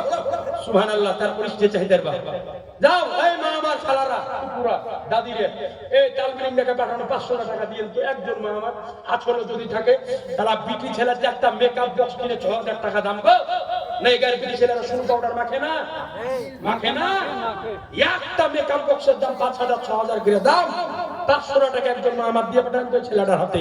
তো সুবহানাল্লাহ। আর বক্তব্যটা দিতে দিতে একজন বাপ আমার 1 কুইন্টাল ধান একটু আমার হাতে লিখিয়ে দিয়ে যাবেন। তো সুবহানাল্লাহ। তো নবী আমার যুদ্ধ করা করেছে বলে দিয়ে বক্তব্যটা একটু আগাই। বক্তব্যটা, নবী আমার মক্কা শরীফে কোনো যুদ্ধ করেননি। সুবহানাল্লাহ বলেন আগে। নবী আমার মক্কা শরীফে কোনো যুদ্ধ করেননি, বরং নবী আমার যতগুলা যুদ্ধ করেছে সব মদিনা শরীফে করেছে। সুবহানাল্লাহ। আরেকটু জোরে বলেন না? না কই এই বসে আছেন এই বাপজি? ও আচ্ছা, পেছন কাটটা তো আচ্ছা করে দিব। আচ্ছা, আব্দুল লতিফ 50 কেজি, আরেকজন কত কুইন্টাল মিলে দেন? তো প্রতি বছর 3 কুইন্টাল দিবেন না বাপজি? এই করে কইলে সুবহানাল্লাহ। তাহলে কে কে হলো? কিসমত আলী 3 কুইন্টাল, আর লতিফ। নারায়ে তাকবীর, নারায়ে রিসালাত। মাসলা কার সুবহানাল্লাহ। যখন নিয়ে ছেলে দিতে 100 টাকা গো, 500 টাকা বলল, 100 টাকা দিয়ে গেল, 400 টাকা কোনো কম আছে? একজন মা আমার 500 টাকা দিয়ে পাঠিয়ে দিয়ে হবে। আজকাল যদি বাঁধা থেকে দেন, জিলপির দোকান বন্ধ হয়ে গেছে। তো সুবহানাল্লাহ। তো আমি যেটা বলতেছিলাম, একজন দিয়েছে 3 কুইন্টাল ধান, আর আব্দুল লতিফ সাহেব দিয়েছে 50 কেজি ধান। আল্লাহ যেন দুইজনের ধানের জমিনে ডবল ডবল বরকত দান করে, বলে দেন আল্লাহুম্মা আমিন। জোরে বলে দেন আল্লাহুম্মা আমিন। সুবহানাল্লাহ।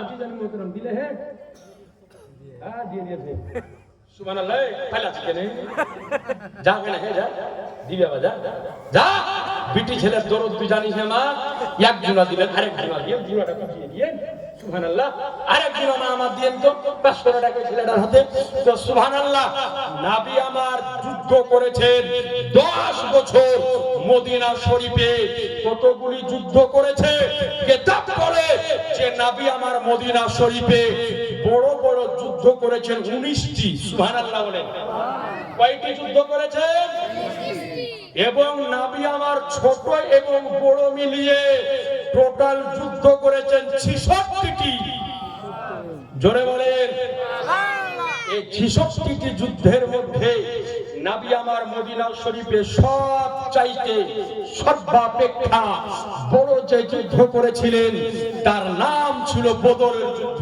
সুবহানাল্লাহ বলেন জোরে করে বলেন না সুবহানাল্লাহ এর নাম ছিল বদরের যুদ্ধ কত হিজরিতে সংগঠিত হয়েছিল এই বদরের যুদ্ধ সংগঠিত হয়েছিল 2 হিজরিতে কোন মাসে হয়েছিল পবিত্র রমজান মাসের 17 তারিখে এই যুদ্ধ সংগঠিত হয়েছিল সবে মাত্র আমার নবী মুস্তাফা আজকে মদিনা শরীফে পদার্পণ করেছেন হিজরত করে গিয়েছেন কাছে ওই রকম সশস্ত্র বাহিনী নাই এরপরে মক্কা থেকে কুফারে কুরাইশদের বড় বড় দলনেতা তারা আজকে মদিনা শরীফে চড়া হয়েছে যুদ্ধ করার জন্য নবী আমার ওই রাত্রিতে এক নয় দুই নয় কমবেশ 313 জন আজকে নৌবাহিনী নবী আমার ঠিক করলেন 313 জন ব্যক্তিকে ঠিক করলেন এর মধ্যে বাচ্চা ছিল এর মধ্যে মহিলারাও ছিল এই 313 জন বীরকে নিয়ে নবী আমার রওনা দিলেন বদরের প্রান্তরে আজ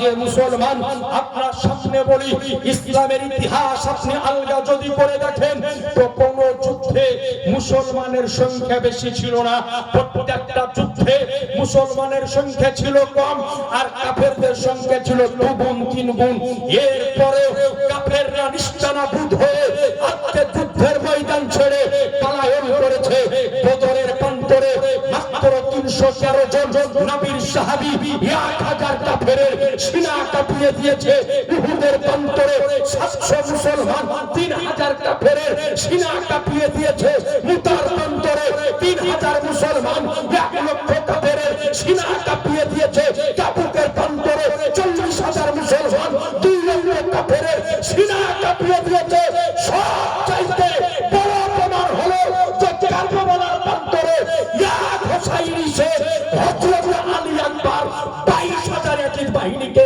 পুরো তলব করে দিয়েছিলেন नाराए तकबीर नाराए रिसालत मसला के आला हजरत এ আজজানে মুহতারাম পুরো তলব করে দিয়েছিলেন তাহলে আপনাকে জেনে রাখতে হবে যে তিনারা যুদ্ধের ময়দানে যখন অবতরণ করতেন নিজের হাতিয়ারকে তিনারা আজকে ভরসা করতেন না বরং যুদ্ধের ময়দানে অবতরণ করতেন ওই সময়তে নিজের হাতিয়ারকে নয় আল্লাহ এবং আল্লাহর নবীকে ভরসা করতেন জোরে বলেন না তিনাদের মধ্যে যে ঈমানি জোশ ছিল ওই ঈমানকে ভরসা করে আজকে যুদ্ধের ময়দানে অবতরণ করতেন আপনার নিকটে আরজ করি যে যুদ্ধের ময়দানে এই বদরের যুদ্ধ সংগঠিত হবে বদরের প্রান্তরে নবী আমার গিয়েছেন রাত্রি নির্জন রাত্রিকাল সংক্ষিপ্ত আকার আপনাকে শোনাই সাহাবায়ে কেরাম আরাম করতেছে এরপরে আপনার কাফেররা নিজ নিজ তাঁবুতে আরাম করতেছে কিন্তু আমার নবী মুস্তাফা আজকে রাত্রি বেলাতে ঘুমাইনি বরং ওই বদরের প্রান্তরে নির্জন রাত্রি কালে আমার রাসূলুল্লাহ আজকে নিজের হাঁটুকে বেড়ে দিয়ে আল্লাহর দরবারে হাত উঠিয়ে দোয়া করতেছেন খোদা কালকে সকাল বেলায় কাফেরদের সঙ্গে মুসলমানদের বিরাট এক মহা মোকাবিলা হবে আল্লাহ এই যুদ্ধে তুমি আমাদেরকে গায়েবী ভাবে মাদদ করিও নবী আমার দোয়া করলেন এই জায়গাতে রাসূলে কায়নাত সাল্লাল্লাহু আলাইহি ওয়াসাল্লাম আজকে সকাল বেলাতে যুদ্ধ যখন সংগঠিত হবে ফাজাইলের কিতাবের মধ্যে এসেছে যে যুদ্ধের পূর্বে নবী আমার সাহাবীদেরকে লাইন করাতেছেন লাইন করে করে দাঁড় করাতেছেন তো একজন সাহাবী ছিলেন হযরত সাওয়াদা রাদিয়াল্লাহু তাআলা তো তিনার পেটটা একটু সামনের দিকে এগিয়ে ছিল বেড়ে ছিল বড় ছিল তো কোনো ব্যক্তির পেট যদি বড় হয় ওকে লাইনে যতই সোজা করেন সামনের দিকে একটু বেরিয়ে থাকবে, তো ওনার পেটটা একটু সামনের দিকে এগিয়ে আছে। তো নাবি আমার হাতে একটা ছড়ি নিয়ে তাদেরকে সোজা করতেছে, ছড়ি নিয়ে সোজা করতে করতে হযরতে সাওয়াদা রাদিয়াল্লাহু আনহু পেটের উপরে বাড়ি লেগে গিয়েছে। তো হযরতে সাওয়াদা বলতেছেন, ইয়া রাসূলুল্লাহ, এখনো যুদ্ধ আরম্ভ হয়নি, আপনি আমার পেটে আঘাত করে দিলেন, এর বদলা আমি নিতে চাই।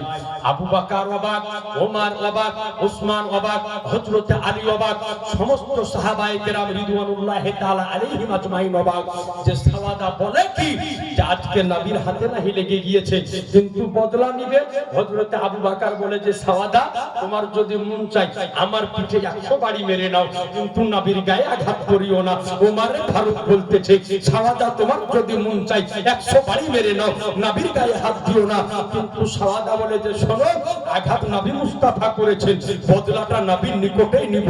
আমার নবী সাওয়াদার হাতে আজকে ছড়িটা দিয়ে দেওয়ার পরে নবী আমার নিজের পিঠ মোবারকের জামা মোবারককে উঠিয়ে দিয়েছে। সঙ্গে সঙ্গে হযরতে সাওয়াদা রাদিয়াল্লাহু তাআলা আনহু আজকে নিজ হাতের ছড়িটাকে ফেলে দেওয়ার পরে পেছন দিক থেকে দৌড়ে যাওয়ার পরে আমার নবী মুস্তাফার পিঠ মোবারকের উপরে যে মোহরে নবুয়ত ছিল তার উপরে চুমা দিয়ে দিলেন। আল্লাহু আকবার, তাকবীর, নারে রিসালাত, নারে রিসালাত। এ আচু জানান মোহতারাম চুমা দিয়ে দিলেন। তো হযরতে সাওয়াদাকে বলতেছেন যে সাওয়াদা, বদলা নিবা না? বলে ইয়া রাসূলুল্লাহ, আমার বদলা নেওয়া হয়ে গিয়েছে। বলে কেমন করে বদলা নিলে?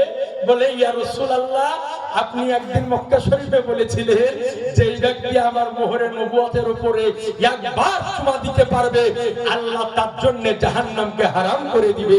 ইয়া রাসূলুল্লাহ, জীবনে অনেক সুযোগ খুঁজেছি, জীবনে কোনোদিন পাইনি, জীবনে অনেক সুযোগ খুঁজেছি, জীবনে কোনোদিন মিলেনি। আজ যুদ্ধের ময়দানে আছি, হয়তো কিছুক্ষণ পরে শহীদ হয়ে যেতে পারি, তো মনের আশা আকাঙ্ক্ষা থেকে যাবে। তাই আজকে সুযোগটা যখন পেলাম আপনার মোহরের নবুয়তের উপরে চুমু করার পরে আজকে জাহান্নামের আগুনটাকে হারাম করে নিলাম। জোরে বলেন না।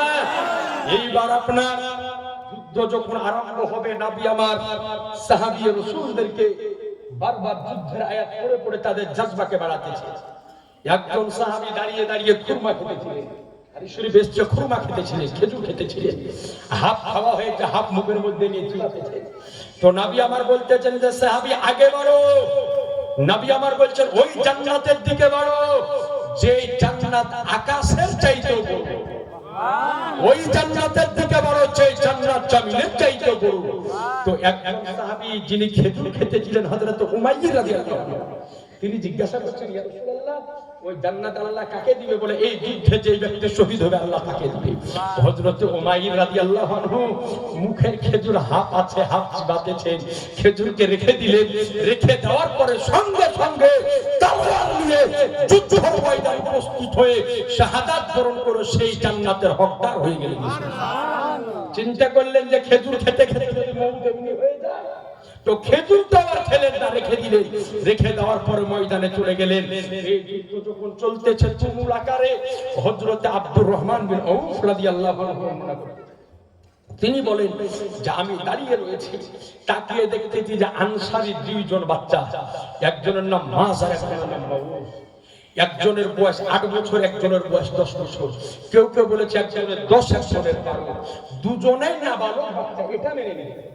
বলে দুইজন দুটো ছোট ছোট তলোয়ার নিয়ে হাজির। আসার পরে বলে, চাচা এই যুদ্ধের ময়দানে আবু জেহেল কার নাম একটু দেখিয়ে দাও তো। সুবহানাল্লাহ বলেন। মানে কার নাম আবু জেহেল একটু দেখাও। বলে কেন বেটা, আবু জেহেলকে নিয়ে কি করবে? বলে শুনেছি মক্কা শরীফ আমার নবীকে খুব জ্বালাইছে। বলে আমরা দুই ভাই মার কাছ থেকে ওয়াদা করে এসেছি এই আবু জেহেলকে জাহান্নামে পাঠাবো, তারপর আমরা বাড়ি যাব। জোরে হবে না? আরেকটু জোরে হবে না? বলে আমরা দুই ভাই ওয়াদা করেছি যে যতক্ষণ না পর্যন্ত আবু জেহেলকে এই জাহান্নামে পাঠাবো আমরা দুই ভাই বাড়ি যাব না। তো হযরত আব্দুর রহমান ইবনে আউফ রাদিয়াল্লাহু আনহু বলতেছেন, বাবা আবু জেহেলকে পাওয়া মতো সহজ হচ্ছে কাফেরদের সরদার। তো বলে কিছুক্ষণের মধ্যে তাকিয়ে দেখলাম যে আবু জাহেল একটা উঁচু ঘোড়ার উপরে সওয়ার হয়ে আসতেছে। হযরত আব্দুর রহমান বিন আউফ রাদিয়াল্লাহু আনহু বলেন যে আমার আঙ্গুলের ইশারা শুধু পৌঁছেছে যে বাবা ওর নাম হলো আবু জেহেল। বলে আঙ্গুল পৌঁছাতে পারেনি, বিজলির মতো দুই ভাই আবু জেহেলের ঘোড়ার কাছে হাজির। একটু জোরে হবে না? বলে দুই ভাই হাজির। আবু জেহেল উঁচু ঘোড়ার উপরে আছে, অনেক উঁচু ঘোড়া। বলে হাতে তলোয়ার উপরে পৌঁছায় না। বলে শেষ পর্যন্ত আবু জেহেলকে নিচে নামানোর জন্য ঘোড়ার পায়ের উপরে ওয়ার করলেন তলোয়ারে। ঘোড়া যখন হুড়মুড়ি খেয়ে সামনে পড়লো, আবু জেহেল যখন পড়লো, আবু জেহেলের উপরে তলোয়ারের যখন আঘাত করতে যাবে, আবু জেহেলের বেটা ইকরামা দূর থেকে আসার পরে হযরতে মাআজ রাদিয়াল্লাহু তাআলা আনহু বাম হাতের উপরে একটা তলোয়ারের কোপ দিল। তো কিতাব বলে যে তিনার বাম হাতটা ঝুলতে আরম্ভ করলো। বলে বগলের তলের চামড়াটা শুধু লেগেছিল। তো তিনি দেখতেছেন যে আবু জেহেলের উপরে তলোয়ারের ওয়ার করতে যাব, মারতে যাব, কিন্তু হাতে বারবার ডিস্টার্ব করতেছে। বলে যুদ্ধের ময়দানে হযরতে মাআজ রাদিয়াল্লাহু আনহু নিজের হাতকে নিজের পায়ের তলে দিয়ে আল্লাহু আকবার বলে ইয়া তানকে নিজের হাত ছিঁড়ে ফেলেছিলেন। একটু জোরে হবে না? বলে ছিঁড়ে ফেলে দেওয়ার পরে আবু জেহেলের উপরে তলোয়ার চালাতে চালাতে মারব আবু জেহেলকে আজকে জাহান্নামের দিশা দেখালেন। তো আবু জেহেল যখন মরে তখন আফসোস করতেছিল যে আমি মন্নু যদি আমাকে কোন একটা বাহাদুর লোকে মারতো তাও মনের আশা ছিল না। কিন্তু মারলো তো মারলে দুটো আনসারী কৃষকের ছেলেতে মারলো। যদি আমাকে মারতো হযরত আলীর মতো বাহাদুর লোকে, তো নাম থাকতো যে আলীর হাতে আমি মরেছি। ওমরের মতো লোকের হাতে মরতো, তাও নাম থাকতো যে ওমরের মতো লোকের হাতে মরেছি। যে হারে মারলে দুটো নাবালক ছেলেতে আমাকে মারলো। তো যেই দিন যুদ্ধ হবে আগের রাত্রে নবী আমার গোল ঘেরাও করে দিয়ে দিয়েছিলেন। বলেছিলেন যে এই জায়গাতে আবু জেহেল মরবে, এখানে উতবা মরবে, এখানে সাইবা মরবে। নবী আমার গোল গোল দাগ দিয়ে দিয়েছিলেন। তো আবু জেহেল যখন মরছে তো তাকিয়ে দেখছে যে ওই গোল ঘেরার মধ্যে পড়ে আছে। তো একজনা বলছে আবু জেহেল তুমি যেই জায়গাতে পড়ে আছো, তুমি যেখানে মরবে নবী কাল রাত্রি আমাদেরকে বলে দিয়েছে। জোরে বলেন না? তো আবু জেহেল আসলে যে বদমাশ হবে ও কি আর জীবনে ভালো হয়? জীবনে কি আর ভালো হয়? তো বলছে শুন রে আব্দুল্লাহর বেটা মুহাম্মদ তো বলে চলো যে আমি এখানে মরব, আমাকে এখানে গিয়ে তাড়াতাড়ি বাহির যেন মউতটা বাহিরে হয়, আবার শেষ কথাটা যেন মিথ্যা হয়ে যায়। কত বড় মারদুদ! আল্লাহ বলেছেন যে ইসরাইল আমার নবীর মুখ দিয়ে বাইরে হয়ে গেছে, হার হালাত আমি আল্লাহকে কবুল করে নেব। বলে শোনো ইসরাইল, আসমান জমিনে ইনকিলাব করতে পারে, সাগর সমুদ্র নিজের গতি পরিবর্তন করতে পারে, পাহাড় নিজের জায়গা পরিবর্তন করতে পারে, কিন্তু আমার নবীর জবান দিয়ে যেটা বেরিয়ে যায় ওটার পরিবর্তন হবে না। আল্লাহ বলেছেন যে ইসরাইল দেরি করিও না, এই মারদুদ ভিতরে পড়ে আছে, যাও ওর বুকে এক থাবা দিয়ে ওর কলিজাকে বাইরে গেলে পড়ে আছে ভিতরে। ইসরাইল আসার পরে একই থাবা তোর কলিজাকে বাইরে গেলে চলে গেল, ওর জীবনকে বের করে নিয়ে চলে গেল। আর আবু জেহেল ওই জায়গাতে ছটফট করে ওর জীবন শেষ হয়ে গেল। যেই জায়গাতে আমার নবী আগের দিন রাত্রে বেলাতে ডাক দিয়ে দিয়েছিলেন ওই জায়গাতে মারদুদ আবু জেহেলের মউত হলো। সুবহানাল্লাহ বলেন। তো আপনি জানেন মুহতারাম বেরাদারান ইসলাম, তো কথাটা ইনশাআল্লাহ তাআলা শেষ করবে একবার দরুদ পড়েন আল্লাহুম্মা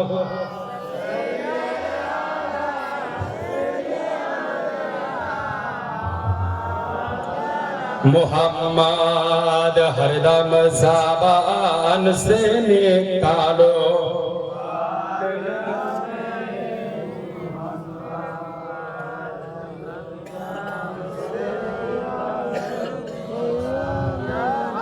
মোহাম্মদ সাল্লাল্লাহু তাআলা আলাইহি ওয়াসাল্লাম। এ আতুজানে মুহতারাম, তো এই যুদ্ধ সংগঠিত হয়েছিল 2 হিজরিতে। কয় হিজরিতে? জোরে বলে। 2 হিজরিতে সংগঠিত হয়েছিল। তো এই যুদ্ধ যেই দিন আপনার কমপ্লিট হলো, এই যুদ্ধের ফলাফল কি হয়েছিল? নবী মুস্তাফার 14 জন সাহাবী এই যুদ্ধে শাহাদাত বরণ করেছিলেন। কয়জন?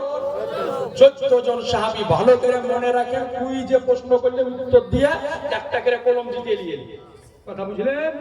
14 জন সাহাবী শাহাদাত বরণ করেছিলেন আর 70 জন কাফের এই যুদ্ধে আপনার মারা গিয়েছিল আর 70 জন কাফেরকে যুদ্ধে বন্দী বানানো হয়েছে, আপনার বন্দী করা হয়েছিল। সেই 70 জন কাফেরের মধ্যে নবীর আপন চাচা আব্বাস ছিল, কারণ ওই সময় ইসলাম কবুল করেনি। নবীর 10 জন চাচার মধ্যে 2 জন চাচা ইসলাম কবুল করেছে, হযরতে আব্বাস আর হযরতে আমিরে হামজা। কথা বুঝা গেল? এই 2 জন চাচা মাত্র ইসলাম কবুল করেছিল। এই 70 জন সাহাবীকে 70 জন কাফেরকে যখন বন্দী করা হলো, তো 70 জন কাফেরকে নিয়ে কি করবে? বন্দী বানিয়ে তো রাখা যাবে না। তো নবী আমার সাহাবীদের নিকটে গেল যুদ্ধে আপনার রায় নিতে যে কি করা যায় বলো। তো সর্বপ্রথম গেলেন হযরত ওমরের নিকট। আর ওমর কেমন হলো বুঝতে পারছেন? একেবারে জালালি মেজাজের লোক। বললেন ওমর কিছু বলো, কি করবে এদেরকে নিয়ে, এদের একটা কিছু ফলাফল দাও। তো হযরত ওমর বললেন ইয়া রাসূলুল্লাহ, এই রমজানের রোজা সবে এই 2 হিজরিতে ফরজ হয়েছে, আর এই রোজা মুখে ইয়াদের সাথে মোকাবিলা করতে ইয়া রাসূলুল্লাহ খুব কষ্ট হয়েছে। আপনি এক কাজ করেন, এদের তো নিজ নিজ আত্মীয় আছে, নিজ নিজ আত্মীয়কের হাতে আত্মীয়র হাতে ছুড়া দেন, নিজ নিজ আত্মীয়কে খাসি জবাই করে জবাই করে।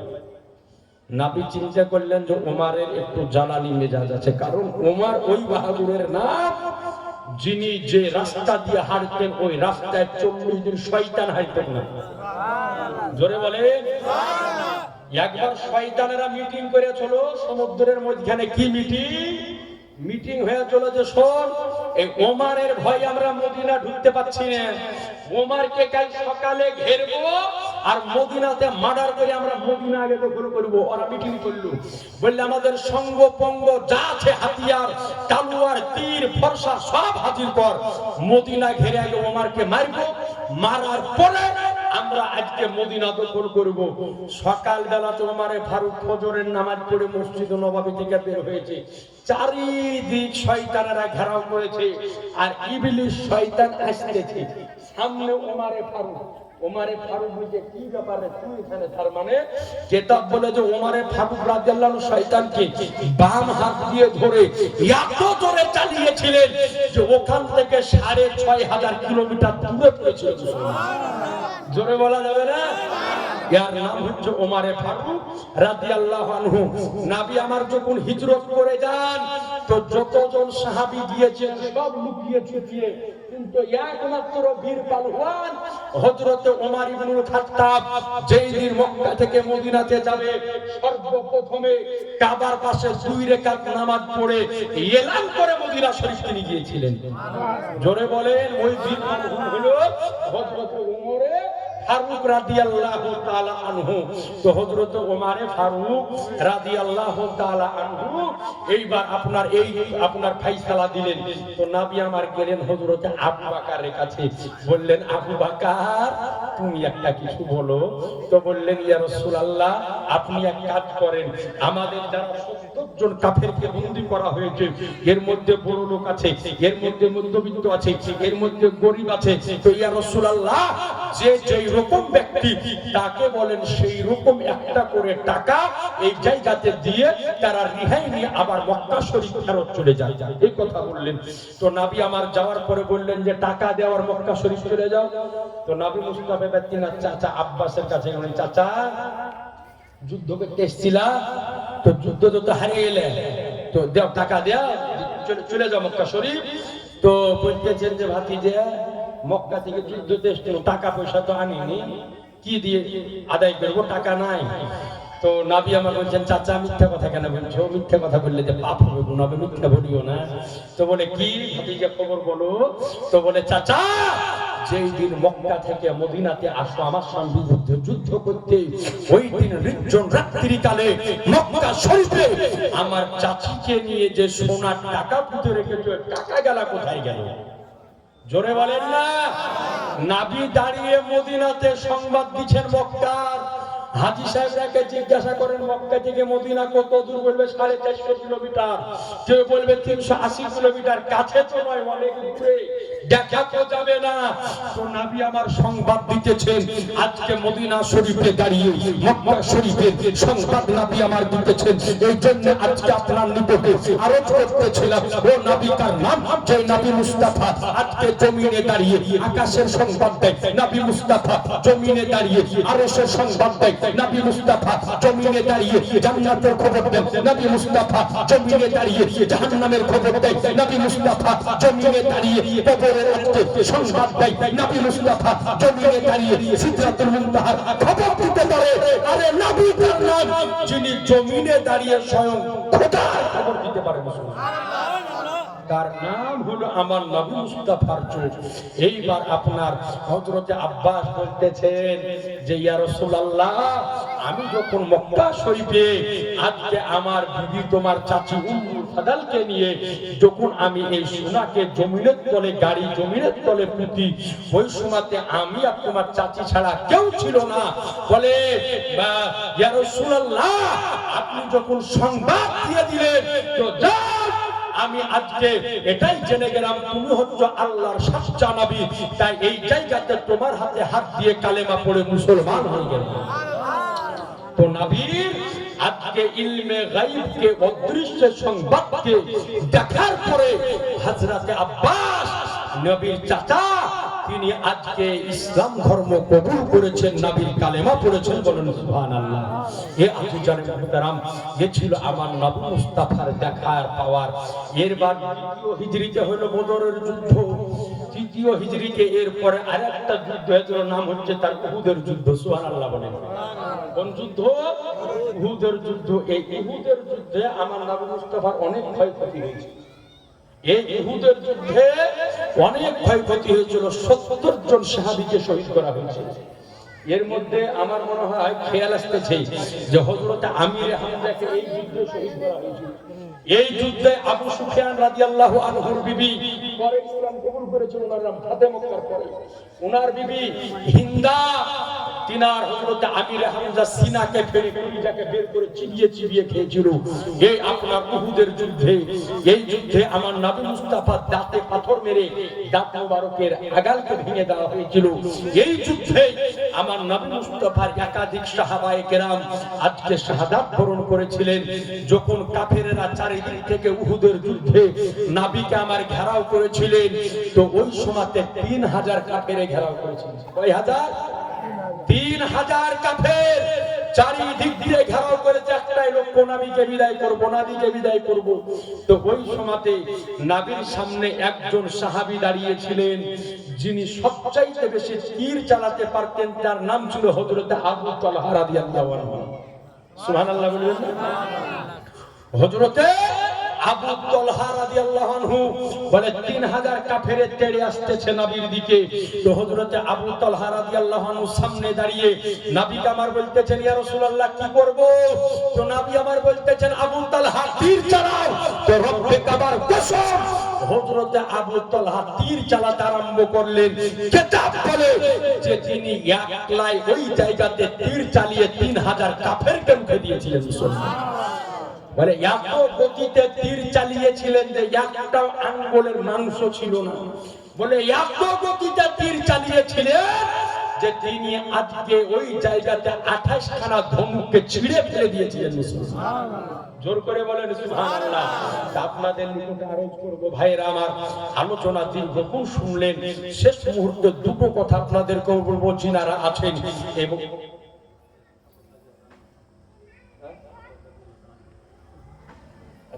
সুবহানাল্লাহ। তো আজিজানে মুহতারাম বিরাদারান ইসলাম, ইনশাআল্লাহ তাআলা আর দুটো কথা বলে বক্তব্য শেষ করে দরুদ পড়েন। আল্লাহুম্মা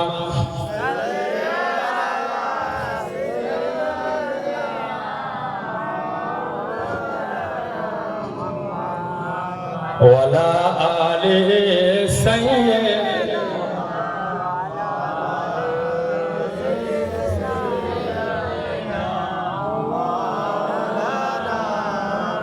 মুহাম্মাদ আল্লাহুম্মা, জোরে পড়েন।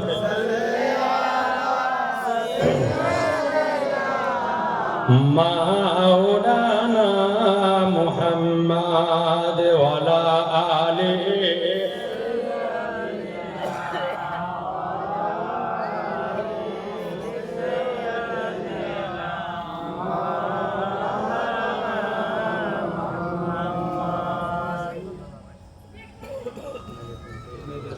সাল্লাল্লাহু আলাইহি ওয়াসাল্লাম। আচ্ছা, পকেট মারাটা বুঝে দিব মেয়ে ছেলেদের। হ্যাঁ, ওরা রাগ করছে যদি যাই মনে হয় না যাই বুঝে দিয়ে চলে যাবো, আর মনে হয় লাভাই হবে না আমাদের, নাকি বুঝে? তো সুবহানাল্লাহ ইনশাআল্লাহ বলে দিব। তবে আলোচনা আমি আর আগে বেশি লম্বা চড়া করবো না, যেহেতু আগামীকাল আবার আপনাদেরকে শুনতে হবে, নাকি বলছে? কাল আবার মুর্শিদাবাদ থেকে জীবনী বক্তা আলিমুদ্দিন সাহেব আসছে। আবার আমার নানা, আমাকে নাতি বলে। জি, ভালো সম্পর্ক আছে আমার সঙ্গে, আমাকে নাতি বলে, আমি একে নানা বলি। মুফতি আলিমুদ্দিন, মাওলানা জীবনী বক্তা আলিমুদ্দিন সাহেব আসবে, মনে হয় মুফতি আব্দুল হাকিম সাহেব মনে হয় আসবেন। তা আলহামদুলিল্লাহ কালকেও শুনতে হবে। তো ভাই একটা কথা শেষ মুহূর্তে বলে দিয়ে যাব, আর মা বোনদের পকেট মারার কথাটা বলে দিয়ে যাব। যে দেখেন, এই জায়গাতে জালসা হয়েছে দান করলেন মসজিদের জন্য। মসজিদ বানায় মানুষ কিসের জন্য? নামাজ পড়ার জন্য, ঠিক না ভাই? দেখেন, মসজিদ কোটি কোটি টাকা দিয়ে চিচ্ছাপন করার নাম, কিন্তু মসজিদ বানানো নয়। আপনি মসজিদ কম টাকা দিয়ে বানান, কিন্তু মসজিদটা আবাদ করেন। কথা বোঝা গেল? মসজিদে এসি মার্বেল টাইলসের দরকার নাই, যেই মসজিদ আছে ওটাকে আপনি আবাদ করেন। কিন্তু দেখা যাচ্ছে যে মসজিদ হচ্ছে ঝাঁ চকচকে, নামাজি হচ্ছে চার ফ্যান। কথা বুঝেননি? শুধুমাত্র যে লোক গেলানে দাঁড়িয়ে আছে ওই লোক গেলায় যে নামাজ পড়তে, জোয়ান গেলা টাউনে ডাউন মেরে বেড়ে। কথা বুঝেননি? তো ভাই নামাজটা পড়তে হবে, বলেন ইনশাআল্লাহ। জোরে বলেন ইনশাআল্লাহ। শুনালেন, যুবক বয়স হচ্ছে ইবাদতের সবচাইতে উত্তম বয়স। যার বয়স ৭৭-৭৫ হয়ে গেছে ওকে জিজ্ঞাসা করেন, ও নামাজ পড়তে যা সূরা ফাতিহার জায়গা থেকে এখানে থাকে না, কিন্তু যুবক বয়স এখন হলো ইবাদতের সবচাইতে উত্তম বয়স, নামাজটা পড়বে। মা বোন, আপনাদেরকে বলবো আপনারা নামাজটা সকলে পড়বেন। দেখেন, মসজিদ যদি আপনি কোটি কোটি টাকার বানিয়ে দিলেন, ওই মসজিদ যদি আবাদ না হয়, তো কিয়ামতের দিন আপনার বিরুদ্ধে ওই মসজিদ কিন্তু দাঁড়িয়ে যাবে যে আমাকে তৈরি করেছিল কিন্তু আমার উপরে সিজদা করেন। কথা বোঝা গেল? সুতরাং মসজিদ বানিয়ে দেওয়ার নাম মসজিদ বানানো নয়, মসজিদ বানিয়ে সে মসজিদকে আবাদ কিন্তু আমাদেরকেই করতে হবে। সুতরাং ভাই, প্রত্যেকটা জালসার শেষে নামাজের দাওয়াতটা দিই, আপনাদেরকেও দিয়ে যাচ্ছি। এতে ভালো বলেন আর খারাপ বলেন কিচ্ছু যায় আসে না। আপনাদের নিকটে আরজ করব, যারা নামাজ ধরেননি আজ থেকে নামাজটা ধরবেন। আজ দেখা যাচ্ছে যে দিনের পর দিন মসজিদ থেকে মুক্তাদি হারিয়ে যাচ্ছে। অনেক মসজিদ আছে শুধু খালি ইমাম আর মুয়াজ্জিন আযান দিয়ে খালি নামাজ পড়ে, অনেক মসজিদে এরকম আছে। তো ভাইয়েরা আমার, গ্রামে এত বড় মাদ্রাসা, ফাজিলাত পর্যন্ত পড়া হয়, দাওরায়ে হাদিস পড়া হয়, বড় বড় ওলামায়ে কেরাম, আজকে তালবে ইলম আছে, ওলামায়ে কেরাম আছে, তাদের নিকট থেকে অজানা বিষয়গুলি জেনে নিলেন। কিন্তু আমরা তা জানতে পারি না। বেটা বিটি বাংলা স্কুলে পড়ে, ইংলিশ মিডিয়ামে পড়ে, মাসে ৪,০০০-৫,০০০ কে তার বেতন দিতে পারি। আর যদি বলি যে একটা মৌলভী সাহেব তোমার বেটাকে পড়াইতে যাবে, মাসে ১০০০ খান করে টাকা দিও, তো একবারে ১৪ যোগ পানি খাই। জি, একবারে ১৪ যোগ পানি খাই। মানে মৌলভীকে টাকা দিতে গায়ে আগুন লেগে যায়। আর কিছু কিছু গ্রামে ঘাড় টেড়া কিছু বুড়ে থাকে, এই গায়ে নাই, অন্য গায়ে আছে। কিছু কিছু ঘাট টেড়া বুড়ে আছে, ওর কাজ হলো যে মসজিদে যে খালি খুব খুব খুব খুব খুব খুব খুব করা, ওর কোনো কাজ নাই।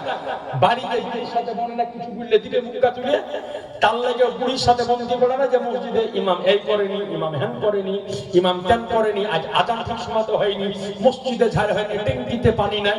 মানে মনে করে যে কিছু কিছু জায়গার লোক যে মৌলভীকে ১০,০০০ টাকা বেতন দিয়ে রাখে দিত, মনে হয় যে আমি কিনে রেখেছি। কিছু কিছু জায়গার লোক এরকম আছে, আমার কাছে আছে।